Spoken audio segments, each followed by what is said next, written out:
welcome to another fun-filled hashtag Football Friday edition of Second City Sports, real live in living color, right here on Sports Zone Chicago, along with Miss Lakeena McGee, which is she. I am Sydney Brown. Hey, that's me. You can follow yours truly on the Twitter and the IG at SidKid80. Once again, it's SidKid80. That's SIDKID80. That's SIDKID80. You can follow me at Lakeena McGee on the Twitter and Lakeena_McGee on the IG. Make sure you download that Sports Zone Chicago app today. You want to know why? Because we said so, that's why. And also, so you can download and listen to our other 5 live shows throughout the week. So you happen to miss them, you can go back and listen to them and watch them at your own leisure. Make sure you download that Sports Zone Chicago app today. And speaking of Sports Zone Chicago, you can follow them on all social media platforms on Facebook, Twitter, Instagram, and YouTube. Once again, at Facebook, Twitter, Instagram, and YouTube, please find Sports Zone Chicago. If you are a fan of our podcast, you can find it at War on Anchor. We are available on all podcast platforms, including the iHeartRadio app. Make sure you type this in your search engine boxes. You ready? WARR on Anchor. Once again, that's at War on Anchor. And you can follow War Media at WARR Media on Facebook, Twitter, Instagram, and YouTube. Once again, at War Media on Facebook, Twitter, Instagram, and YouTube. And thank you very much in advance for your support. Like, share, subscribe, and tell your friends. We are unapologetically fun, and we have very definite opinions. If you have any definite opinions during our 2-hour extravaganza we call a Sports Talk Radio Show, you can always go to Sports Zone Chicago's Facebook page and Sports Zone Chicago on YouTube. Type in your questions or comments in the comments section. Lakeena will get them up on the screen for you. But if you decide to troll and or do something stupid, I'm giving Lakeena full power to give you fools to bill and be a boot. Bye-bye. But before we begin, we must remind you that you can catch Sports Zone Chicago now available on Roku TV. That's right. Sports Zone Chicago is now available on Roku TV. So celebrate with the squad and get with the program. Sports Zone Chicago is now on Roku TV. If you already have a Roku television, just tap on the sports folder and download Sports Zone Chicago's app through that avenue. If you don't have a Roku TV, that's okay. We know you have a couple of handheld devices laying around. iPhone, iPad, iTouch, your PC, your Chromebook, any handheld device, just download that Roku TV app and then go through that avenue and download Sports Zone Chicago that way. So no more excuses. So celebrate with the squad, get with the program, and download that Sports Zone Chicago app through Roku TV. We are available live and on demand 24 hours a day, 7 days a week, and 365 days a year. And before we begin, we'd like to send a special shout out to our good friend and colleague, Mr. Tony Gill of NBC Sports Chicago and Jason Goff's podcast, The Full Go. Him and his wife, Stephanie, are getting married today. So we'd like to send our congratulations to the happy couple. Their wedding is today. And to both of you guys, good luck in your next chapter of your lives. You guys are going to build a great legacy. Tony is a special person. He's a hard worker, just like we are, making his strides through the Chicago media landscape. So him and his now soon-to-be wife, Miss Stephanie, they're getting married today. So congratulations to both of them and one and all. And also to, I'm sure a lot of our media friends we've had on the show will probably be there as well. Mm-hmm. So make sure don't party too hard, you guys. So yeah. Once again, congratulations to Tony and Stephanie. They're getting married today. All right, Lakeena, we wish we had better news to start off today's show, but we have to discuss it. The Chicago Bears are now 2-4 on the season after losing to the Washington Commanders at Soldier Field last night by the score of 12-7. Lakeena, it's just this simple. 0 for 3 in the red zone. You cannot score from 1 yard out. Darnell Mooney's catch at the end of the game. You should know better than that. Mm-hmm. I get it. It was a football bang play, but it shouldn't have to come down to that. Velus Jones's fumble on the punt return midway through that fourth quarter. It shouldn't have happened either. If you're a Bears fan and you're upset, you should be upset. Lakeena, I'm not going to waste anybody's time and saying that this season is about player evaluation instead of victories. We get that. But last night is another example of growing pains, and hopefully the Bears can take this lesson and put it to good use in the next game, next Monday night against the Patriots. I know we're going to delve into in the bits and bolts of it, but last night was just ugly from the word go. Yeah, at least he got 2 touchdowns scored. So, yeah, so now Al Michaels does have to retire. So, yay! Thank goodness. yes, thank God. I know, because I know he was like making the rounds in the Chicago media. He said, "Oh, I think he was just being silly." But I mean, I didn't watch the first half because I knew it was going to be bad. And sure enough, judging by all the tweets, it was pretty bad. Justin Fields had a red zone interception, and Carson Wentz was missing guys, and Curtis Samuel was dropping for sure TD catches and stuff. So yeah, it was a bad game for all, and it was just one of those things where you're kind of like, and Justin Fields was sacked 5 times, and Carson was sacked 3 times. It was just a horrible game. Now I decided to we're gonna be talking about this again today, so I figured all right, I gotta watch the rest of the game. So I got to the second half of the game. It was just there was really nothing else you could say. And yes, Vernon, I know the jingle 3rd-and-1 on the shotgun, shoot the ball, you're 4th and out, baby. Like, I mean, some of those calls were like, and I don't know whose helmet that it hit when it feels through that goal near the goal line. It hit. I don't know who it was that it hit. I think it might have hit. I can't tell who it was that it hit, but it hit someone in the head. It went up. It went up in the air, and it was just awful. Again, Jonathan Allen caught that interception for Washington. It was just the whole day was just terrible. And but despite all of that, I mean, the Bears still had a chance to win that game. I mean, it was sort of like one of those things where Joey Sly missed I think the wind kind of carried it right, that 40-yard field goal that would have sealed the win, extended the lead to 8, or at least to get to 8, and then the Bears would have had a touchdown and a 2-point conversion to try and win that game. And then, look, Fields had a scramble for about 40 yards. And then, some of those questionable calls on, when it got to the goal line and such. And, you got Darnell Mooney. Know where you are on the field, okay? Yes. Don't know where you are. Because, it was just like he went up in the air. He caught the ball. But Benjamin St. to stay. He stayed with him. He was right there with him. That he kind of carried him. And then when Mooney did catch the ball, he was short of the goal line. So that gave him a little bit of time to kind of adjust and say, okay, you're not going to be near the goal line, Mister, when you do catch the ball. And that's what happened. He landed just short of the goal line. I'm talking about Mooney. So it was just terrible. And our buddy Vernon, Vernon's letting out his frustration now. And if you guys do say anything, just go on our Sports Zone Chicago's Facebook and YouTube pages, like Vernon's doing right now. He said Tony Gonzalez said, I'm assuming this was in the post game, that I thought it was going to be a JV football, but this is freshman level football tonight. It was sort of, he paraphrased what he says, and it was pretty bad.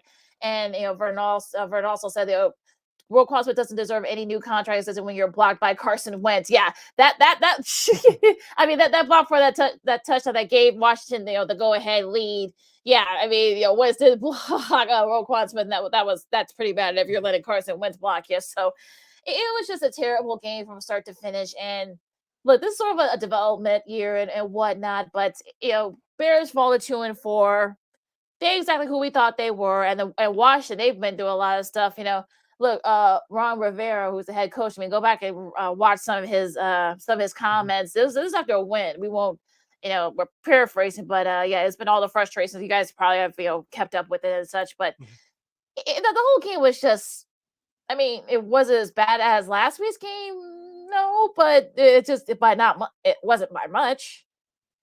You listen to Second City Sports #Football Friday edition right here on Sports Zone Chicago. We're live in living color. I'm Sid, that's Lakeena. We were discussing the Bears' 12-7 loss to the Washington Commanders on the lakefront on Thursday Night Football.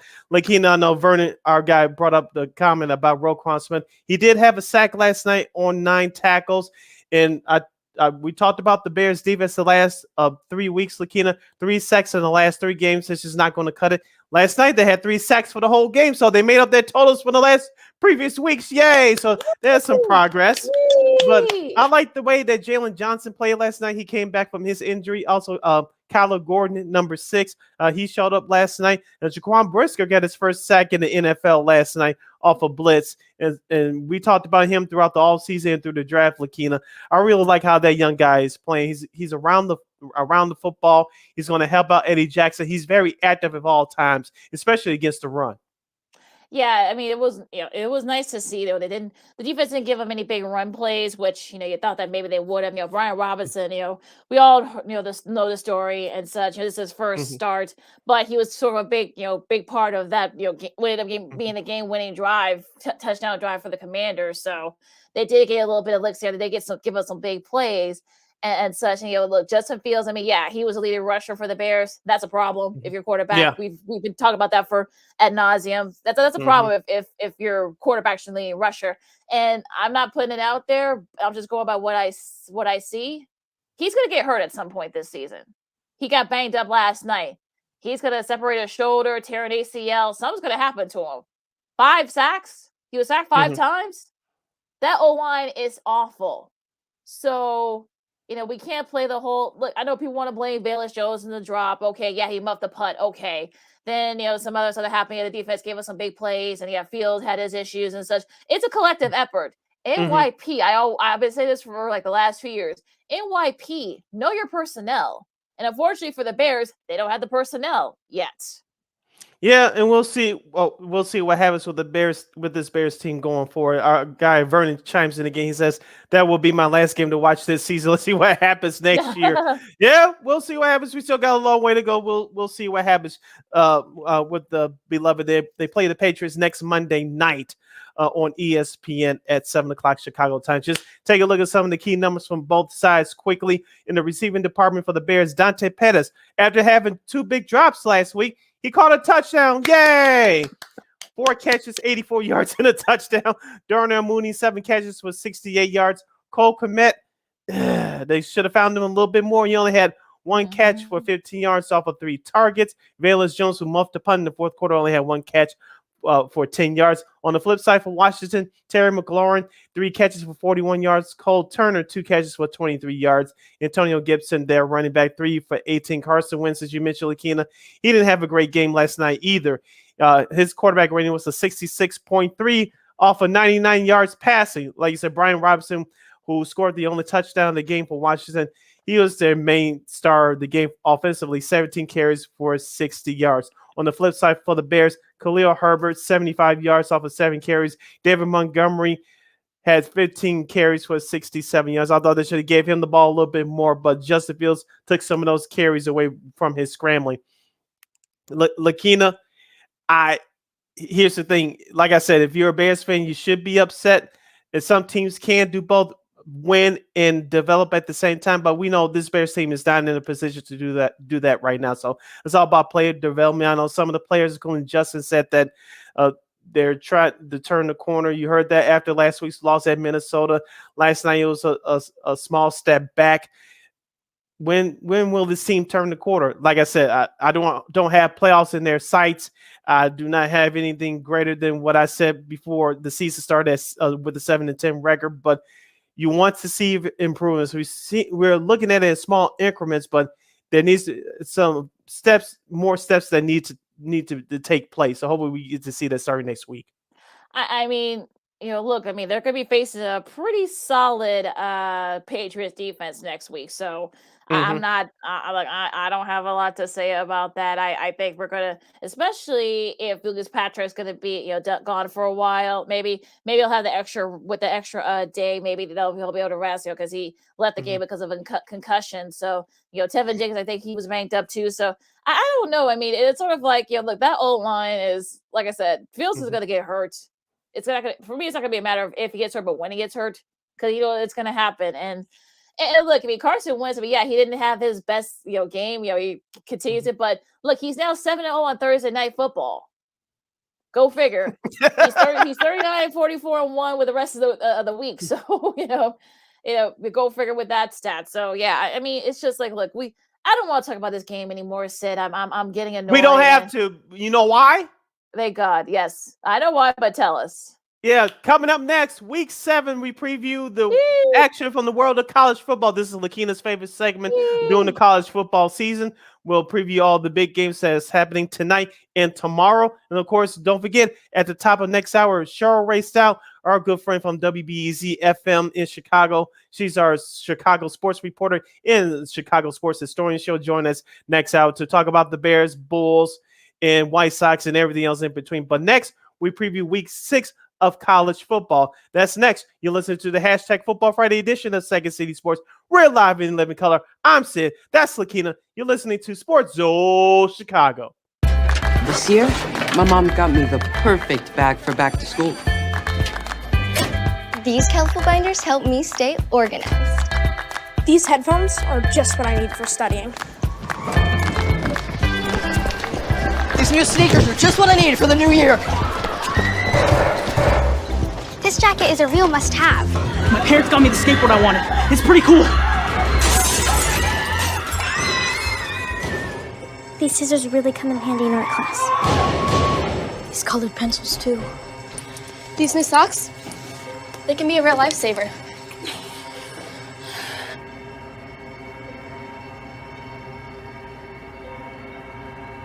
I finally got my own phone to stay in touch with my mom.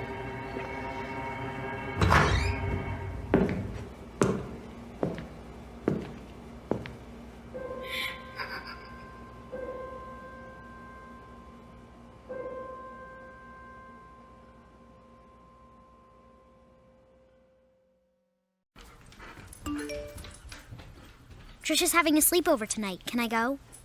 I wonder about Lucy's friends. What should I say?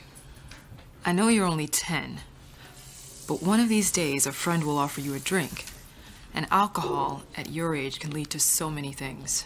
None of them good. So can I go to the sleepover? Lucy, I want you to promise me I something. finished my homework. Bigger promise. If there's any drinking, I want you to say, "No thanks, not my thing." Mom. I promise you, your real friends won't care. Deal? Sure. Really? I promise, Mom. They really do hear you. Did you pack your toothbrush? For tips on how to start the talk, visit underagedrinking.samhsa.gov, a public service message from the Substance Abuse and Mental Health Services Administration.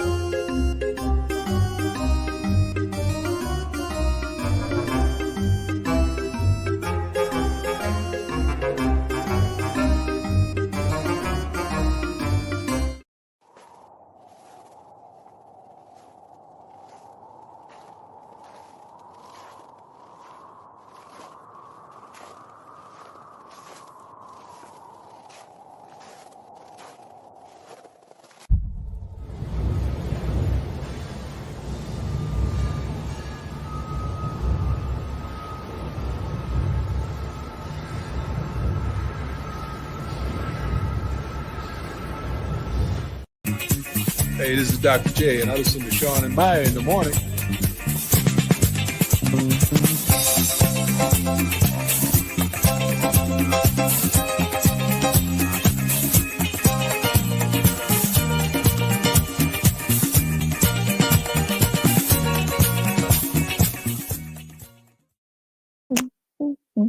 I digs that music.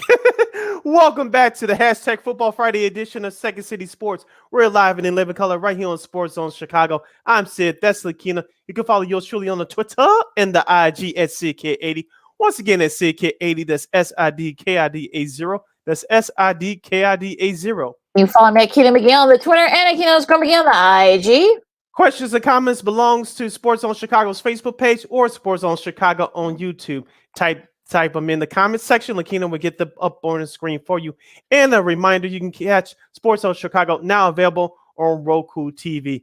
Lakeena, this is now week 7 of the week up in college football. We had a couple of games that took place last night. Just in case that some of you guys did not watch the Bears game, it was into Big 12 football. It was West Virginia over Baylor in a high-scoring affair, 43-40, and UCF dominates Temple 70-13. Yeah, 70 burger by UCF there. That's a little bit, that was a little bit crazy. John Reese Plumlee had 4 touchdown passes that led the way in that loss. He also had a rushing touchdown too in that win against Temple. I mean, I guess we know Matt Rule, he's looking for a job. I mean, he actually made Temple relevant, so Could it be going back to Dipple? Who knows? But the Baylor West Virginia game, that was just like a strange game, like a high scoring affair like usually is with some of these Big 12 games, I should say. So another good one here last night. If you watched that instead of the Bears game, you were smart. You were smart. All right, now let's preview tomorrow's games. Saturday for college football, October 15th at 11 a.m. local time on Fox. And big news Saturday is number 10 Penn State, the Nittany Lions. Say that 5 times, fans. The Nittany Lions will travel to the Big House to take on the 5th-ranked team in the nation, the Michigan Wolverines. Michigan is favored by 7. Yeah, I think they're their favorite because it's in Ann Arbor. We know Penn State got them last year, so it's going to be they edged them out last year. So it's going to be very interesting, because Penn State's coming off a bye, so that could give a little bit extra time to heal up and such. So it's going to be interesting. Sean Clifford, he's had his ups and downs against Michigan. He had some great games, but then he has had some bad games too. Including that one last year over down at Happy Valley. So this is going to be very interesting, this matchup. So the guys from Big News are going to be there. So this should be a fun one in Ann Arbor as usual. Yeah, look for Ronnie Bell, the Michigan star receiver, to have a big game. He has 30 catches, 390 yards, and 1 receiving touchdown this year. Hopefully, he can have a big game for the Big Blue in the Big House. At the same time, at 11 o'clock on ESPN, Auburn, who's fallen off the radar, they're 3-3, 1-2 in the SEC. They'll travel to Oxford, Mississippi, to take on number 9 ranked Ole Miss. Yeah, and Ole Miss is favored by 15. 15. Yeah, that might. Yeah, you might want to take the under on the over on that one, because if Jackson Dart, has had his struggles, but it's really been their run game. Q Dallas Judkins, for Ole Miss, he's kind of been leading the way there for Quinshon Judkins, I should say, has been kind of leading the way for them in rushing with 8 rushing touchdowns and almost 600 rushing yards. Jonathan Mingo with 3 touchdowns. So look for them to spread the ball a little bit. I mean, this could end up being a blowout, so I don't know what's happened to Auburn, but it's going to be ugly there. It's going to be ugly pretty quick. Now going to Norman, Oklahoma will try to stop the bleeding as they host Kansas. No worry on if Jalen Daniels is going to play. I know that there's some various reports that he might be done for the year, but he said, well, that's news to him. So he probably might not play. Just Jason Bean has shown that he is, he's very capable and very serviceable for Kansas. But OU just really needs to just stop the bleeding. Yeah, OU is favored by 8.5 points. Both their quarterback, Dylan Gabriel, and they star running back, Eric Gray, both need to have big games to stop the bleeding. Oklahoma has lost their last 3 games, driving them to 3-3 overall, 0-3 in Big 12 play. Of course, Kansas on the flip side is 5-1 overall and 2-1 in Big 12 play. So this is a bigger game for Oklahoma. But if Kansas wins, they definitely can separate themselves from everybody else in the Big 12. You just have to worry about those teams like Baylor. At 11 a.m. on ABC, number 22, Texas, the Longhorns will host Iowa State. Texas 4-2 on the year. Iowa State 3-3. Texas is favored by 16 points.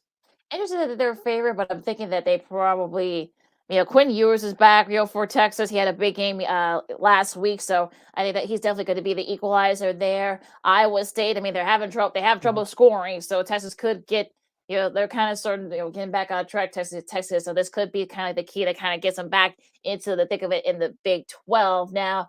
Minnesota coming off that loss and off a week off. They face Illinois. That's an 11 a.m. game on the Big Ten Network. This is going to be sort of Illinois' first big test. So you're going to be looking forward to this one. Yeah, you're going to be facing a Minnesota team that's still kind of trying to hoping to get that loss to Purdue out of their mouth. So this is going to be a tough one for Illinois. Is Tommy DeVito, is he going to play? I'd heard various rumors that he might be off. He might play. He might not play.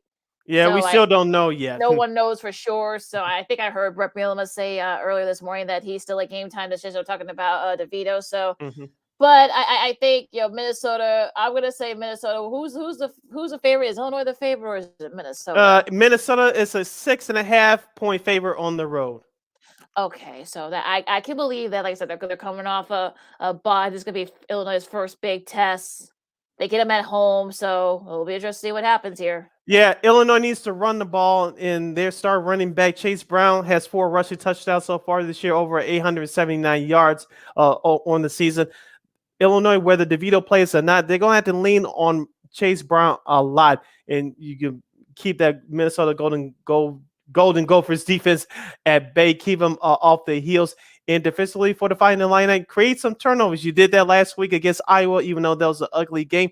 But it's going to be tougher against a better opponent in Minnesota. So I think there's going to be your classic, as Lakeena always says, your 10-7, 17-10 game. I can see that. I think the over-under total for that one is 39.5. I would definitely go under.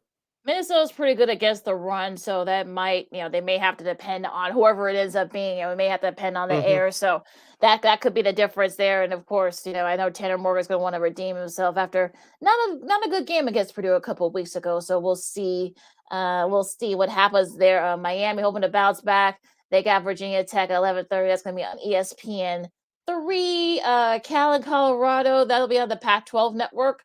Early game for them at 1 o'clock. Georgia shouldn't have any problems with Vanderbilt.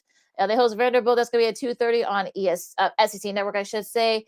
And the big one here, you got Alabama and Tennessee. That'll be on CBS. That's the CBS game of the week. And no warning if Bryce Young will play. There's still some. He hasn't said. I'm talking about Nick Saban has not said whether or not. Bryce Young will play, so it's going to be very interesting to see if he does play. I think this is going to be a tough one either way. We know that Hendon Hooker is a solid quarterback. This is going to be a big spot for Tennessee. him once again, just like Florida a few weeks ago. Yeah, 10 touchdown passes. He has about six. I think 3 rushing touchdowns too. But I think defense is going to be the key for Tennessee. That's going to be a little, sort of it's going to be how Hendon Hooker is going to face against the Alabama defense. That's actually pretty solid. So it's really going to come down like the rushing game. And if you're Tennessee, you want to try and move the chains to keep whoever it's, whether it's Miller or Monroe or Young, to keep the Alabama offense off the field and try to keep that Bama defense on their toes. Yeah, and also too, Jalen Hyatt will be key for Tennessee in the passing game. He has 5 touchdowns on the year for the Volunteers, so look for him to have a big game. The over/under total for this one is 66. Alabama is a 8.5-point road favorite. Okay, 8.5. So Tennessee, okay. I think Tennessee may cover this one. They may cover. I'm not saying they're going to win, but I think they'll cover. This will definitely be a classic one, as it usually is between these two teams. Now, another classic one here this time in the Big 12. We got 2 unbeaten. You got Oklahoma State and TCU. That's a 2:30 game on ABC. Now, of course, we know TCU likes to run it. They like to gun it, and they're kind of like that high flying offense. This could be another one of those race to first to 50 could probably end up winning this game. Yeah. So Spencer Sanders, of course, has 12 touchdown passes. Matt Dugan for TCU, a veteran. He's been around. Max Dugan, I should say, he's been around forever. He has 14 touchdowns, only 1 interception. So it's really going to really depend on the defense and which defense can step up and kind of keep the other ones sort of on their heels. Also, Kendrick Miller for TCU has 6 rushing touchdowns on the year. TCU, as you mentioned, with the running game, they're going to lean on him a lot. And on the flip side for Oklahoma, Brandon Johnson, their star wide receiver, 3 receiving touchdowns on the year off of 17 catches for 360 yards. Look for him to have a big impact as well. Yeah, this is going to be just the second time ever in college football history. There are 3 matchups in top 20 in the that feature 3 undefeated teams with 5-0 records or better. Of course, Penn State, Michigan, Alabama, and Tennessee, and OK State and TCU. So that should be a fun one there. Look for that at 2:30 Central Time on ABC. A lot of our Syracuse fans are looking forward to this one. Number 15, NC State against number 18, Syracuse. They're undefeated. Syracuse is I'm talking about. We have a lot of friends who have been to Syracuse. They're still undefeated. NC State's 5-1. This could get very because Syracuse has had a week off, so this could kind of help them out a little bit. They're going to be at the Carrier Dome, so look for this game at 2:30 on ACC Network. I mean, like I said, it's going to be one of those games where, like I said, Syracuse's defense is actually pretty good, so this could be kind of one of those games. This could be one of those ugly 9-6, 10-7 games. That's when I know Syracuse. That's kind of how they like it. Yeah, that starting running back Sean Tucker could have a big impact. He leads the charge in the running department for Syracuse, and this will make both of us sound old. Lakeena, Arande Gasson II is a big star wide receiver for the Syracuse Orangemen. He's had a big impact on their passing game so far this year. 3 receiving touchdowns off of 23 catches. I remember his father playing for the Dolphins many years ago, so he's making both of us feel old. Syracuse is favored by 3.5. The over-under total is 42. Yeah, it should be 42. Okay. So they're thinking it's gonna be a scoring game. Okay, I would say take the under, but that's just me for this game.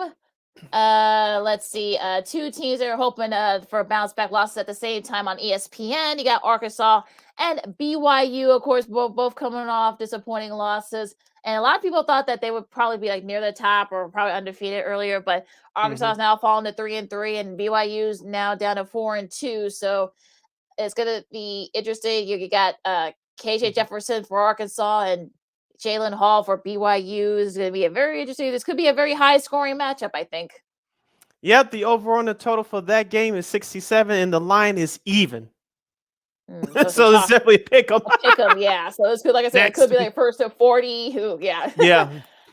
Maryland and Indiana. That's a 2:30 on ESPN2. Northern Illinois on ESPN Plus. ESPN Plus takes on Eastern Michigan. This could be upset alert time.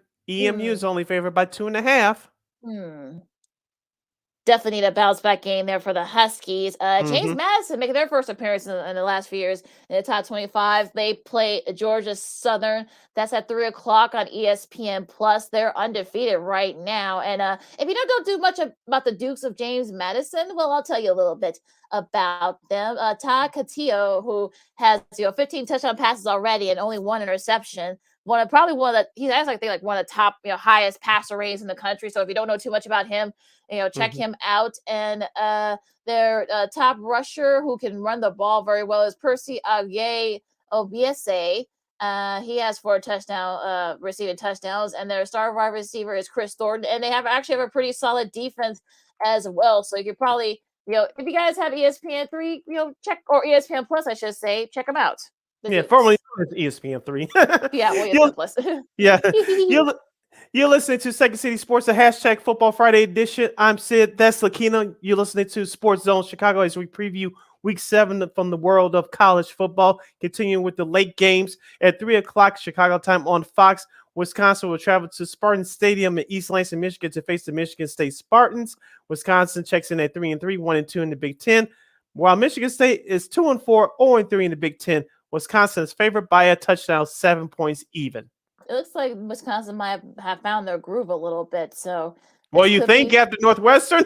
Yeah, look, Northwestern help you turn the corner. So it should be interesting. I know Michigan State. I know they haven't had a good season so far, so this is going to be very interesting here. But we'll see what happens. I mean, like I said, these 2 teams also play very well against each other, so it should be another good one. Arizona, Washington. That's at 4:30 on Pac-12 Network. LSU in Florida, that will be on ESPN. That's going to be the Saturday 6:00 game. Utah State. That should be a good one. Who needs some more, Florida or Brian Kelly and company? Both do, I think so. They both do, I feel like. But yeah, I think Florida probably needs a little bit more. Both are 4-2, but I think Florida needs it more because they're 1-2, and LSU is at least 2. They're 2-1 in conference play right now. So I think both of them need it, but I think Florida needs it more now. Keep up with the Florida theme. Florida stable, trying to pull off the upset against Clemson. That's the ABC primetime game of the week. So I'm not going to say that Clemson should be on upset alert, but I think, look, Florida State, that's a tough place to play regardless. Doak Campbell Stadium, so I know that place is going to be rocking.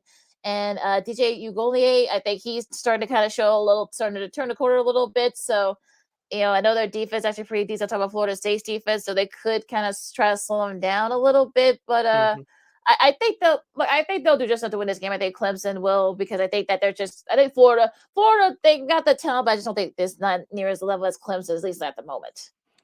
Yeah, you're probably correct on that. But if Florida State wants to pull off the upset, they'll have to lean on their running game with Treshaun Ward and their star wide receiver Johnny Wilson, and they had to play disciplined football, no stupid penalties, and they got to force a couple of turnovers. But against a good Clemson team, that's tough to do. But you have to come up with a turnover or two somehow. And Clemson's favored by 3.5. Should be a fun one there. Another fun one here. This will be on SEC Network. Kind of weird that it's not on the big ESPN, but I guess number 16 Mississippi State and number 22 Kentucky. Mississippi State. Now, again, they're sort of kind of like one of those teams that you probably haven't. Not want to say never heard of, but I think this could definitely be like, both defenses are actually really solid. So I think this is gonna be one of those games where the offense might sort of like make a big impact on, especially whoever defense makes a bigger impact. I should say. You mentioned offense, Lakeena. I guess Vegas agrees with you. The over/under total is 49. Of course, the Bulldogs are favored by 4 points. Woohoo! Real Rogers, the quarterback for Mississippi State. For you old schoolers, older than us, you know what I mean when I said that. But Real Rogers, the star quarterback for the Bulldogs, he has 22 touchdown passes on the year. Look for him to have a big game. Also, too, Dylan Johnson, their star running back, he has 3 rushing touchdowns on the year off of 142 total yards. And we'll see what Kentucky does on the flip side. Their star wide receiver, Travion Robinson, he has 3 receiving touchdowns on the year. So look for him to try to have a big game.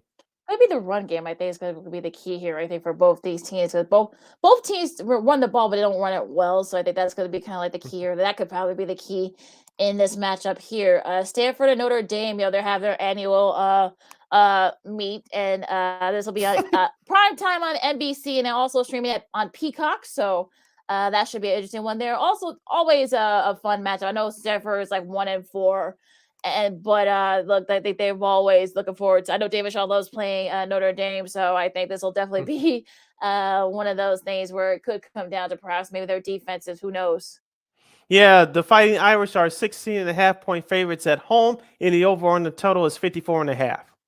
All right, so that should be an interesting. Okay, that could be an interesting thing. Okay. Yeah, that's an interesting point total there, but I guess maybe they think that's not a pick 'em, but it should be interesting nonetheless. Nebraska and Purdue. That's at 6:30 on BT, and Purdue, they're undefeated in Big Ten West, Big Ten play. So they're 2-1. So, but Nebraska starting to turn the corner a little bit. They had a really nice win against Rutgers, edging out Rutgers. So this should be an interesting one. I mean. Also, Purdue, they just got, they just edged out Maryland. So this could probably be like both these teams. Their defenses are pretty solid, and also too, I think, Nebraska, you're trying to show off for whoever your new head coach ends up being. So there's going to be a lot of motivation there, I think. Yeah, Purdue is a 13.5-point favorite. The over/under total is 56. Hopefully, Aiden O'Donnell will be a coming out party for him. No pun intended. The quarterback for the Boilermakers. Hopefully, you'll see him have a big game. About 3 or 4 touchdown passes. I don't think there's too much to ask from him. That should be, also, I mean, that'll be interesting nonetheless. I think that Nebraska, this could be like first or third. I think so. The defense better, pull all the stops, I think. So we'll see what happens there. Probably the big matchup here, probably one of the games of the night, at the very least for tomorrow night, is USC versus Utah. This could definitely be for control of the Pac-10. USC is undefeated right now. They're 4-0, 6-0 overall, and Utah with that loss to UCLA, hoping to get that taste out of their mouth. But Cameron Rising, he has 3 interceptions so far. Of course, Caleb Williams, has thrown for 14 touchdowns as well. So I'm wondering, the key here is probably going to be whose defense to step up, because both teams have good defenses. So who's going to slow who down, I think, and who can force the turnovers, I feel like. Yeah, if it's Utah, they'll have a great chance to win. And on the flip side for USC, Jordan Addison and their star running back Travis Dye, both of them need to have big games if USC wants to keep their slim national championship playoff hopes alive. As you mentioned, they're undefeated at 6-0. Utah, surprisingly, to some folks just like yours truly, they're the 3.5-point home favorite, and the over on the total is 65. So Vegas expects this to be a high scoring game. Yours truly expects it to be that way too. Yeah, but 3.5, I guess, because they're at home. Maybe that's probably why. Maybe that's why. I guess that's the only thing I can think of as to why that's a favorite. But okay, this is definitely a pick 'em. So I feel like this is definitely going to be this could go either way. So like I said, it's going to be who steps up. Who can who could cause the turnovers through the defense, or if you're Cam Rising or Caleb Williams, who cannot have bad turnovers. Like that's another thing key as well. New Mexico State, they face each other in their annual matchup. That's not gonna be on television, but both these programs are kind of rebuilding. So, but again, if you're New Mexico, I think you'll probably check that game out. Also, too, North Carolina and Duke on the ACC network. No basketball season has not started yet. You got about a month before that happens. But it should be a fun one there. Both teams are doing very well at this point of the season. 5-1 for North Carolina and 4-2 for Duke. North Carolina is 2-0 in conference play, and while Duke is 1-1. Yep, on the Pac-12 network at 8 o'clock, we'll have Washington State checking in at 4-2 overall, 1-2 in the Pac-12 play.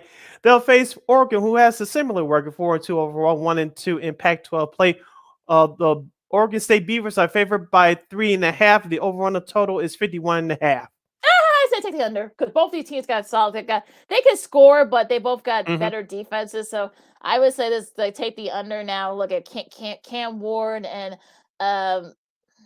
who's the quarterback for Chance Nolan? I just get the names from Chance Nolan for Oregon State. I mean, this is this could be one of those things where, like I say, it could be like 1st to 20. So I would say take the under. I know 51.5 is a point total, but I would say take the under. But that's just me. But I mean, both of them have made mistakes at times, and they can limit those. Whoever limits those, I think that probably who will win this game. So I might check this game out via my laptop because I don't have the Pac-12 network.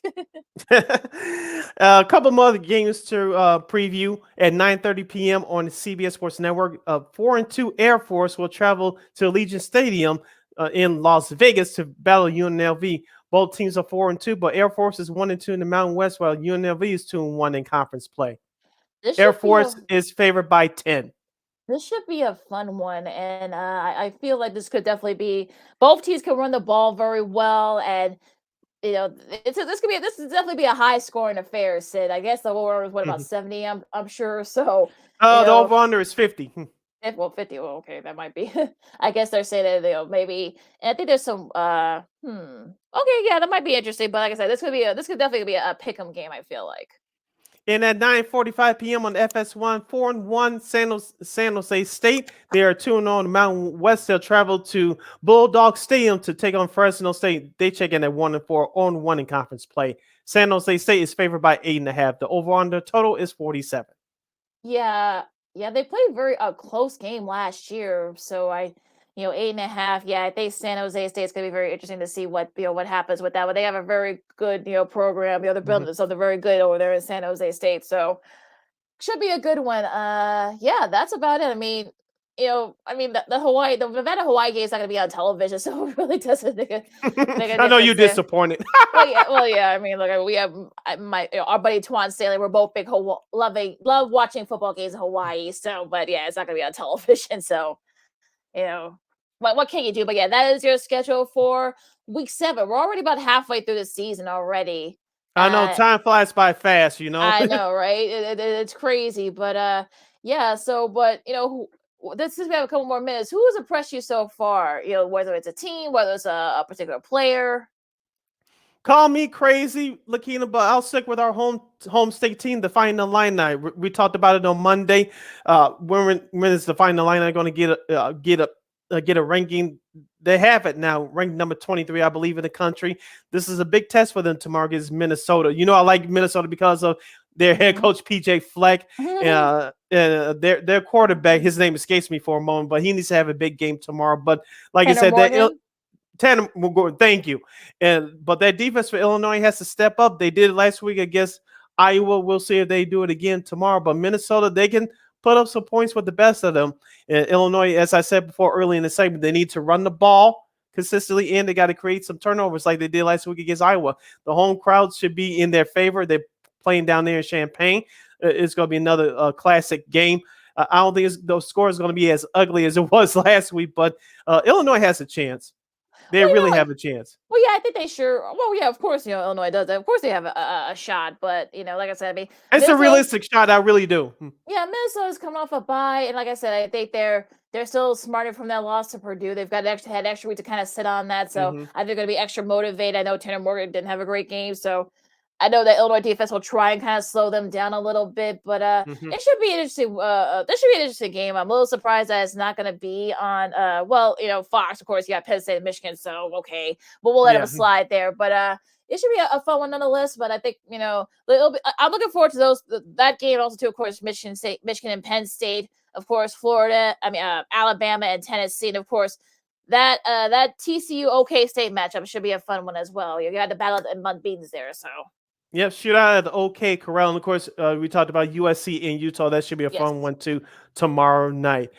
Hour number 1 in the books. Hour number 2 straight ahead as you're listening to the hashtag Football Friday edition of Second City Sports. When we return, we'll kick things off with our good friend from WBEZ FM in Chicago, the Chicago sports reporter and our Chicago sports historian, Miss Cheryl Raye Stout, will join us to talk Chicago sports and more, followed by our girl, Miss Christine, the Queen Manika, with our week's 6 picks in the National Football League. I'm Sid, that's Lakeena. You're listening to Sports Zone Chicago.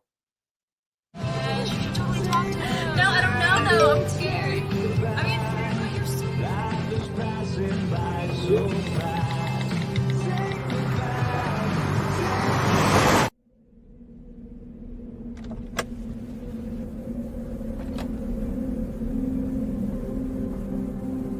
Do you know that you're in my lane? No, not at all. Are you not paying attention?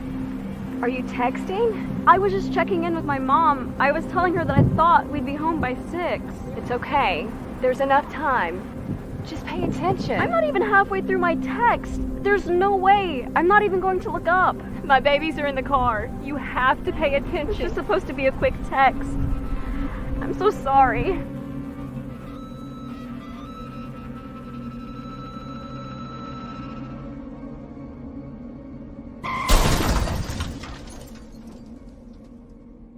Hi, I'm Tom Brady, the director of DODEA. September is National Suicide Prevention and Awareness Month. The simple act of reaching out and caring for those in our communities is something we all can do. Just being there for someone you care about can be a tremendous first step in getting them access to confidential resources and support that they need. It only takes one person and one small act and 1 minute to make a difference. Let's make a difference.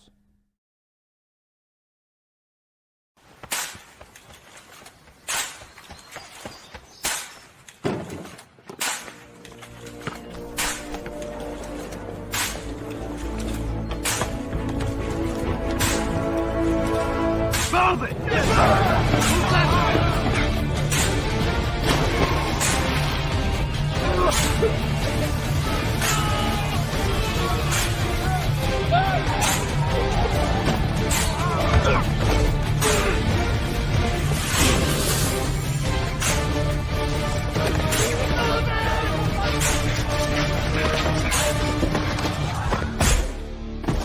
Many will hear the calling. Few will earn the title. United States Marine. The few, the proud, the Marines.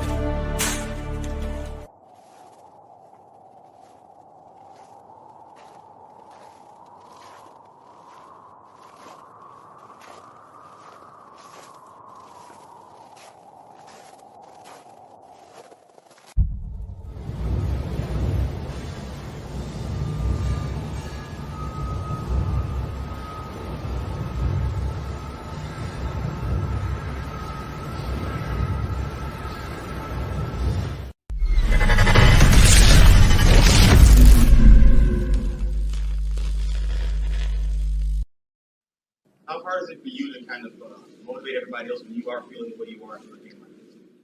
Everybody's feeling this way. Everybody's mad. I mean, nobody's happy about his loss.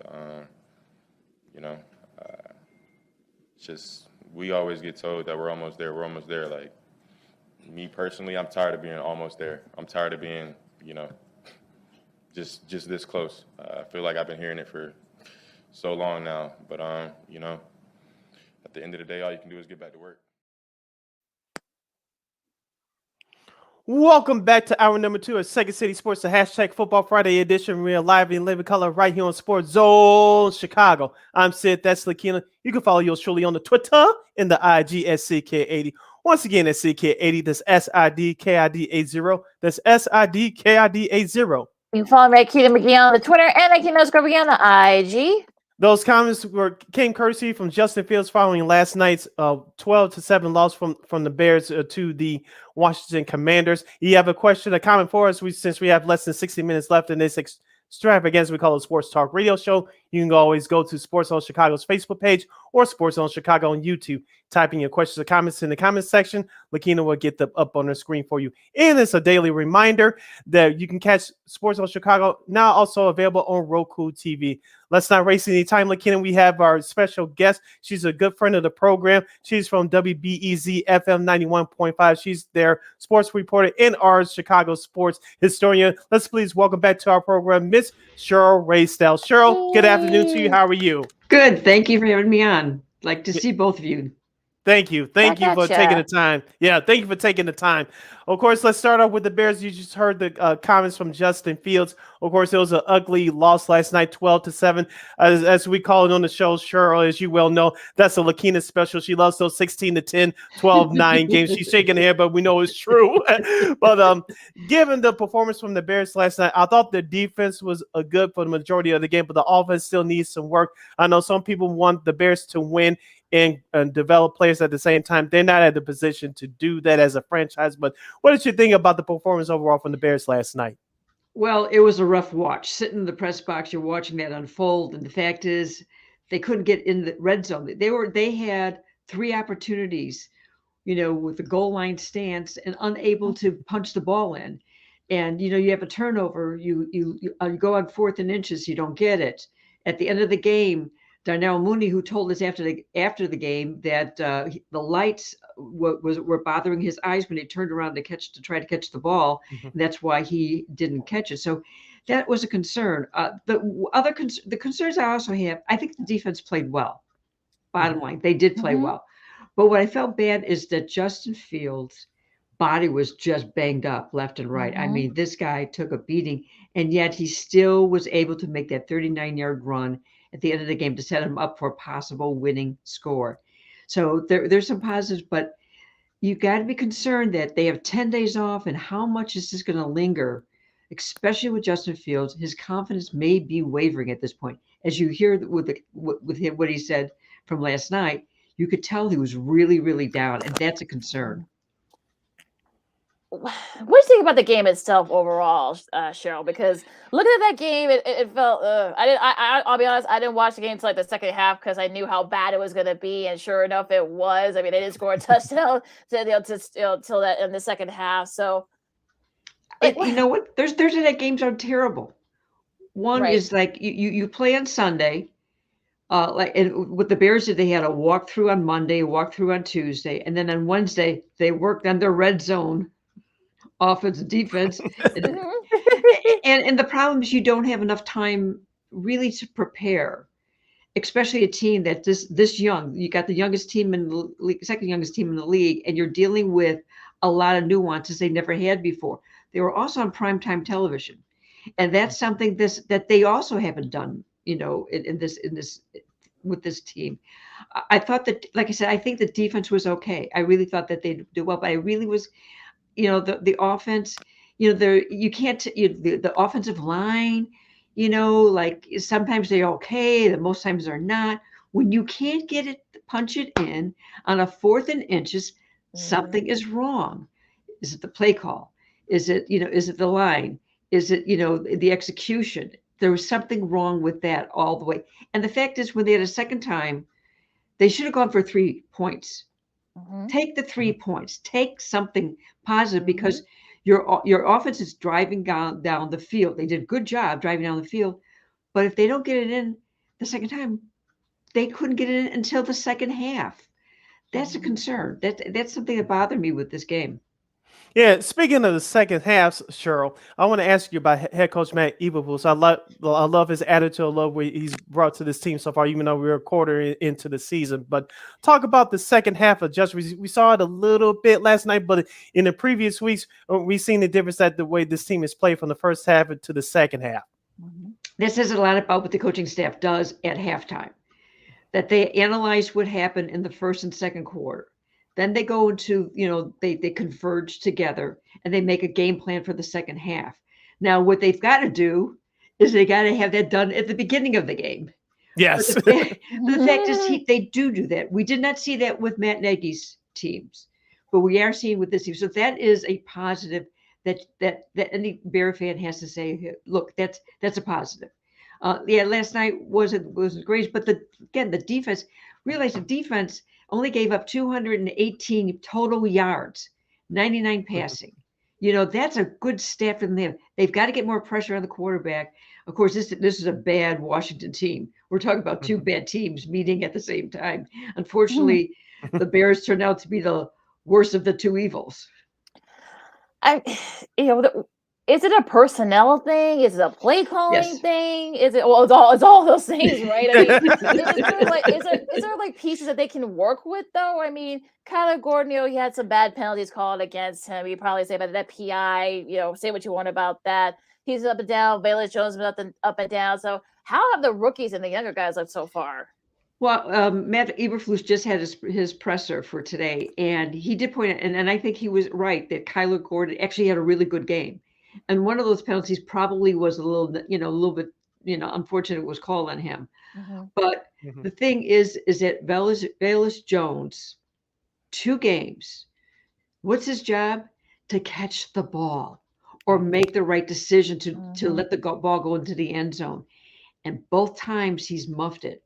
And he did, I'll give him credit. When we talked to him in the locker room after the game, he took it by himself. He said he made a wrong decision. But this is a team that cannot afford wrong decisions. And I wouldn't doubt, because what Matt Eberflus talked about today is they're going to take this weekend, they're going to analyze player by player, scheme by scheme, what they're doing. And I will bet that they will make an adjustment with a lot of players, including who's going to be returning punts. I think that Jones Jr. will not be returning punts.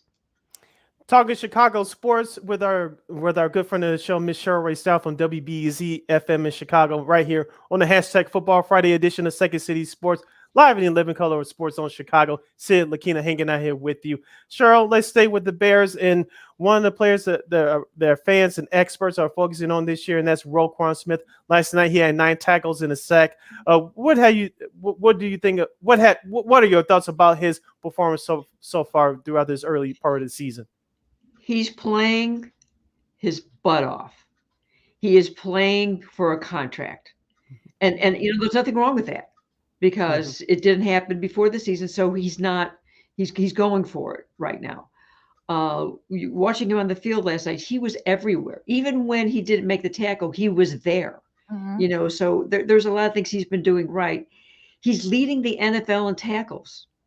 That's a phenomenal stat, especially because he's now an outside linebacker, So that's a really good stat for him.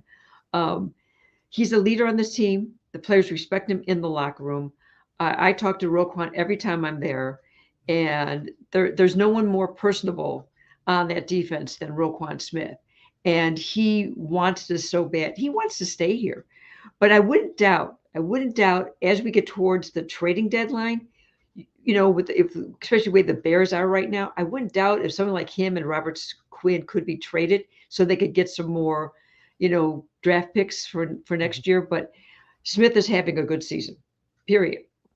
Oh yeah, so he definitely showed it last night. Let's switch gears a little bit because I'm getting depressed and my blood pressure's going up talking Bears. Let's talk a little lighter, a little more hopeful. The Bulls start their season next week, of course. They brought in Andre Drummond, Goran Dragic. It looks like AO is going to be part of the starting lineup, at least for the first couple of games of the season. What do you think is the ceiling for the Bulls?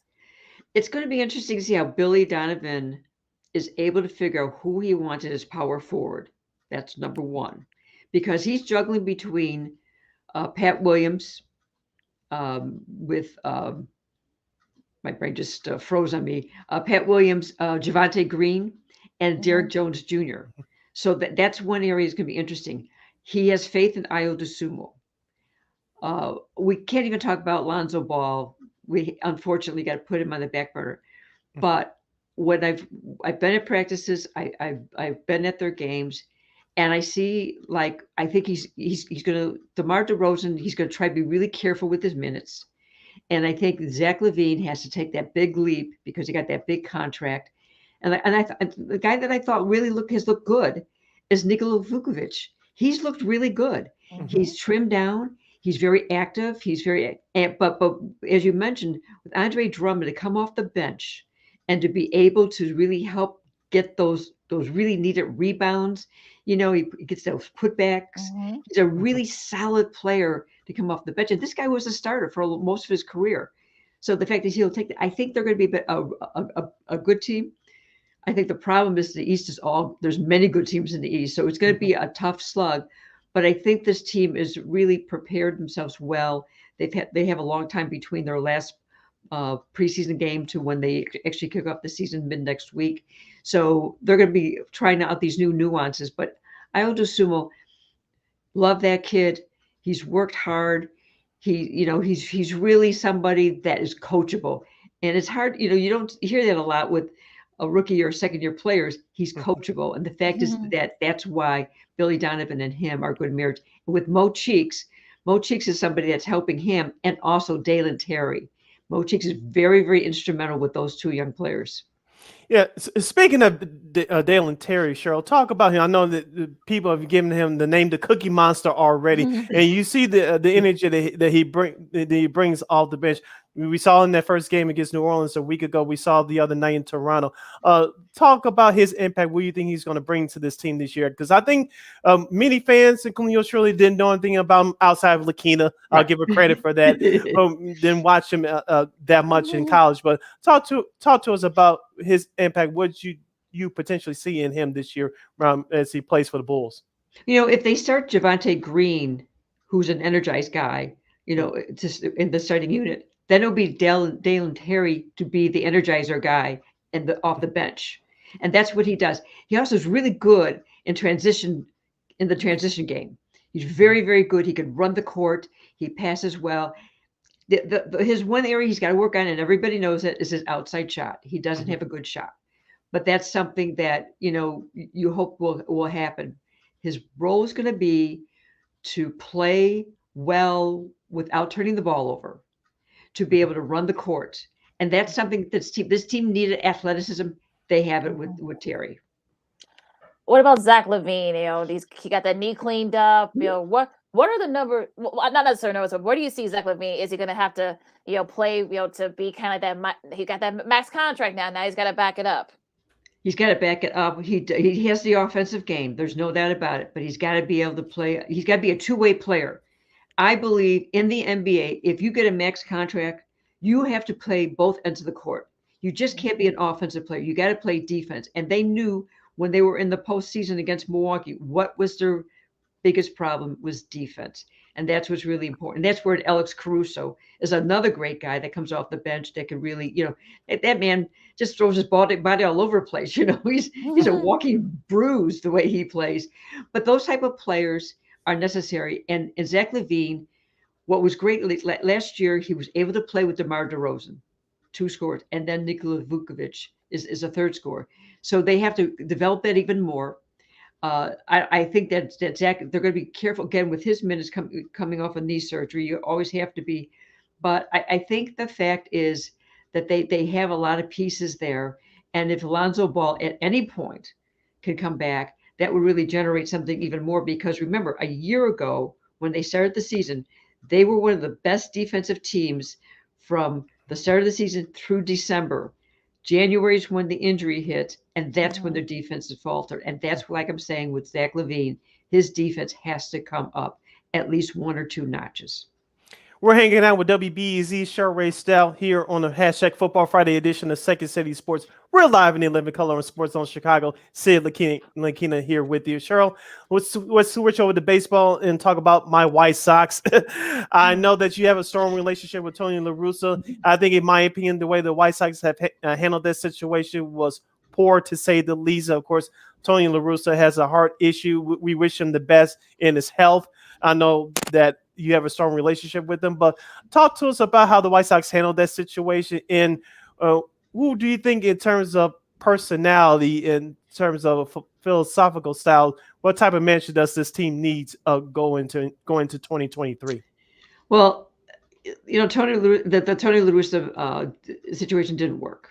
Period. We all know that it's not hard to figure out, and unfortunately, his health really exposed the frailties of having somebody that's now 78 years old. That's one point. Liam Hendriks said to us, "We need an authoritarian." And if you didn't know about Tony La Russa, he never outed his players at all. He was too much of a family, and I think what this team needs, they need somebody to, you know, like, hey, you don't run out that ball, you sit down. You know, there has to be that. It has to be a balance of patting somebody in the back and kicking them in the ass. You know, I mean, it has to be that type of balance, and they don't have that. So that's what they have to look for. But I believe there's a lot of onus has to be put on the front office for that roster. That roster was flawed. You know, people forget that Dallas Keuchel was still on this roster, and they ended up DFAing him. Yeah. You know, they did have some other injuries. They didn't address right field. They have a glut for first at base / DHs. Jose Abreu is a free agent. I don't think he's going to be back.